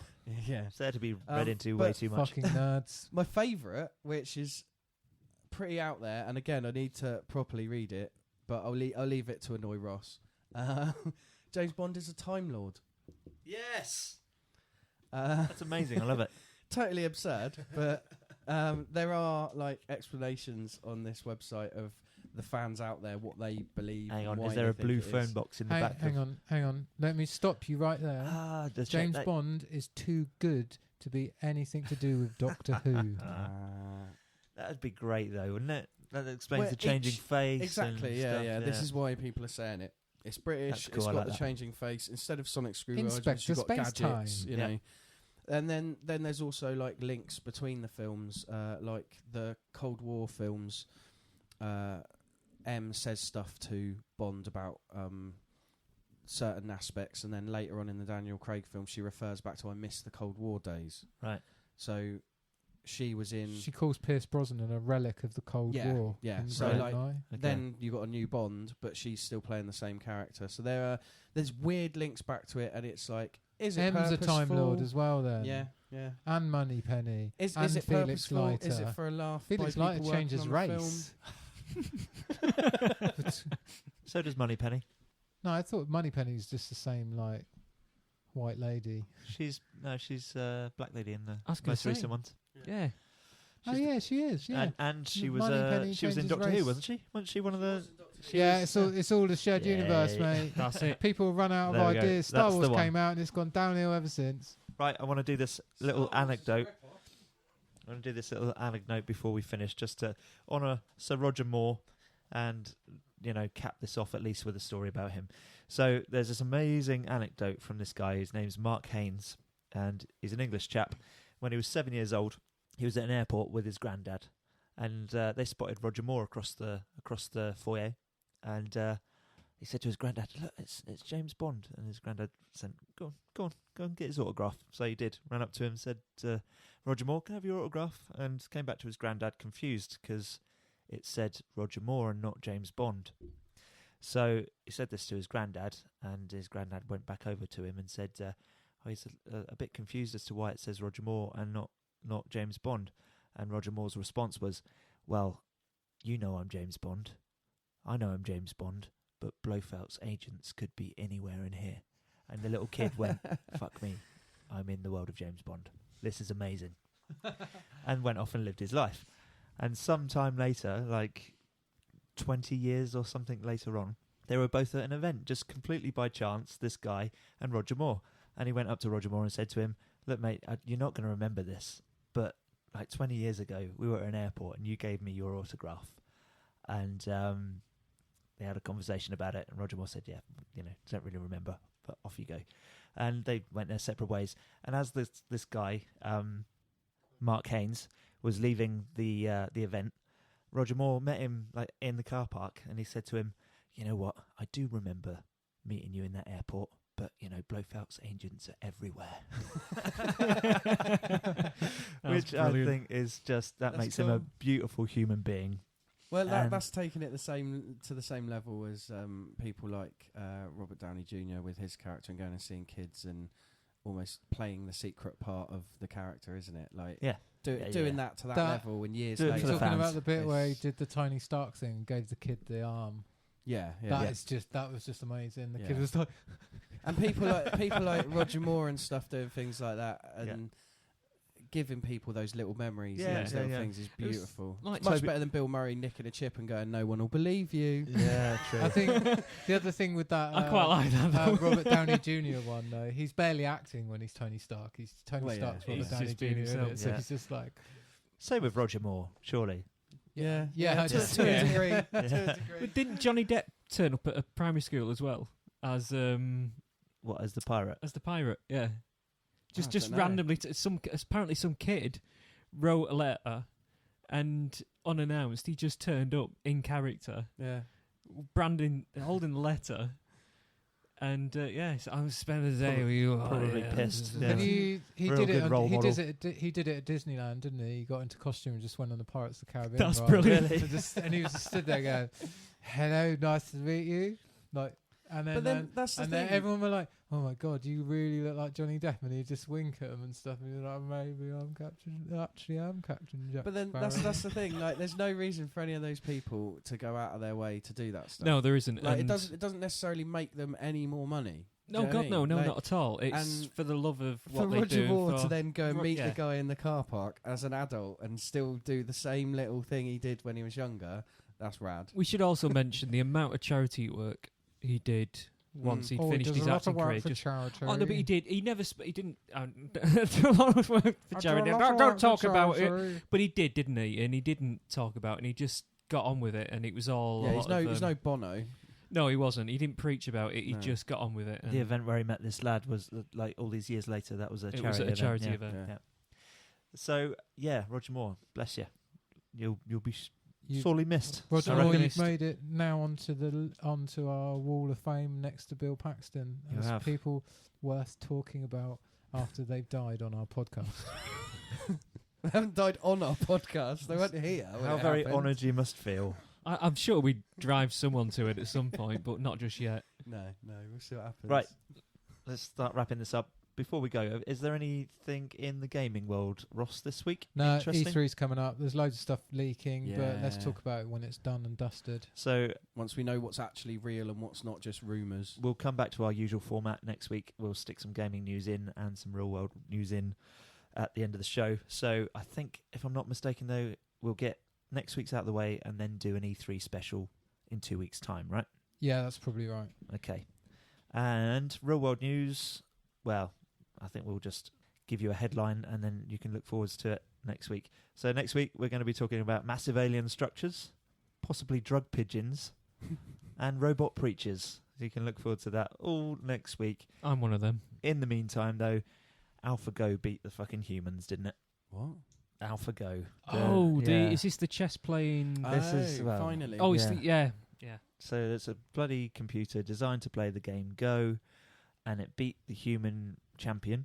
And then they got like the top 5 players in the world to collectively play against it. It still beat them. Skynet. Yep. Scary stuff. Right, we'll leave that with you. Ladies and gents, we hope you enjoyed our Roger Moore special. Paul, where can we find you? You may find me if you tune into certain radio frequencies at certain times, and I will be sending out cryptid messages through a number of number stations, but I can't really talk about that too much. Is this you on your shortwave at home? Yeah. Just sending out cryptid messages to people.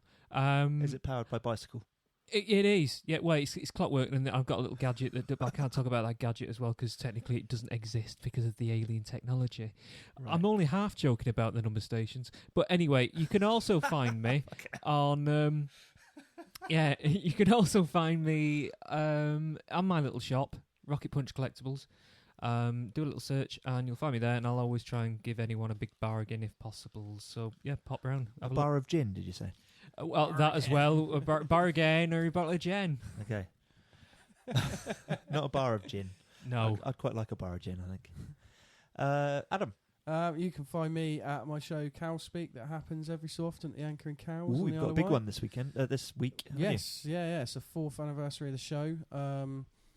So yeah, that's happening Tuesday night. I don't know if this will be going out before or after. It will be going out before. Excellent. Yeah, so Tuesday night, 8 o'clock, the Anchor and Cows. Doing the Isle of Wight Festival with Cow Speak and doing comedy and poetry bits at Isle of Wight Festival. You can find me on Adam Gatchell Arts. There'll be information on there in the next day or so about different bits. And yeah, I might be doing a random project involving drawing characters of famous things in my own style and leaving them in random shops around the country soon, where people can just find them and have them. Have them? Yeah, just have the picture, just for fun. Okay. Yeah. Cool. Ross? Yeah, I cast Roger Moore, the original Alien, but he was so nice that I just made him wear the suit. Yeah. You what? I just made him wear the Alien suit, didn't I? Because he was just too nice. Yeah. Fuck off, Ridley. Come on, Ridley Scott. Fuck off. Okay. Ross, you can find. Can you stop channeling Ridley Scott for us, no, please? that's it. That character's dead now. He's not coming back. Join us next week, Ridley Scott, when Ross will be channeling another ghastly character. Yeah, I made Gladiator 4 hours long just so I could get Oliver Reed to die in the middle of it. Yeah. Just put the bloody Ouija board away. Let's go home. Where can we find you, Ross? What are you doing? Yeah, I actually wanted to leave Matt Damon on Mars. Yeah. You can find me nowhere. I just do this podcast and work a job that I've got to go back to and do more of this evening. What about Twitter? Oh, really? Don't worry about my Twitter. It's just ramblings of a madman. Follow our podcast on all the usual places. Start off with snoothewiththecrew.libsyn.com and work outwards from there. Find a podcast app that you want to put it on, such as Stitcher. iTunes. We have to mention that. iTunes. Leave us a review. YouTube, if you want to subscribe, watch an audio podcast. Well, it doesn't matter. People it's put it on. Nice to put it doesn't on matter. I do the washing It is a very. I jest with Chris about YouTube because this is an audio podcast, but it is a very easy way to sit at a computer and listen to a podcast. Do you know what? That's how I listen to most podcasts. There are plenty of presenters out there that do like 5 podcasts like this a week, like 20-minute videos that are exactly what we're doing. So, yeah, there's nothing wrong with it. Maybe we'll set a camera up and do. The problem is we would film this live, but we fuck about far too much to do it live. You fuck about far too much to do it live. Anyway. Yeah, I tried to record a video podcast once, but I just messed about to fuck it up for everyone else. Yeah. I would hate to edit a video podcast. Fucking would. The audio one's bad enough. Let's see. Right, you can find us on Facebook. On the Snoo with the Crew page. And you can find our Twitter as @SnooWithTheCrew. And you could email us if you want. Suggestions for future shows, anything like that, feel free. Comments about things. And comments. Yeah. If polite questions for us maybe as well. That's snooWithTheCrew@gmail.com. I'm just putting this out here. Anybody who genuinely listens to our podcast all the way to the end, which I don't know how many of you well that done. is. Hi, Stuart. If Pete Kirkman, he's one. Ridley Scott sometimes listens to it. The guy from Boyington Tank Museum. No, seriously. If there's enough interest, we'll make a Facebook group for sharing links. And no, I don't mean. Well, I mean, like like a private group that we can just share like pictures of Paul's Transformers and discuss and bring up topics, and then maybe roll them into the show. But only if people want it. And if people want to ask us questions, I think send some emails in, and we maybe at some point when we've got enough questions, we can do a little short question and answer. Cool. Yeah, come round, have a cup of tea. We'll have a go on the Ouija board. See what dickheads we can channel. We can channel through. Yeah. Bring some old characters back, like Bovington Tank Museum. Man. By the way, we've got to say thank you to our sponsors, Boddington Tank Museum. Thanks very much for listening, ladies and gentlemen. We'll see you next time. We won't. You'll hear us. But, goodbye. We always see them. Goodbye. Bye. Always. Yeah, goodbye. I see that straight sheep. Goodbye, Mr. Bond. tell you what, Moneypenny, the woman that plays her now, she's in Moonlight. She plays the heroin-addicted, fucked-up mother. She's very, very good. Heroin-addicted, fucked-up mother. That's a good song, that.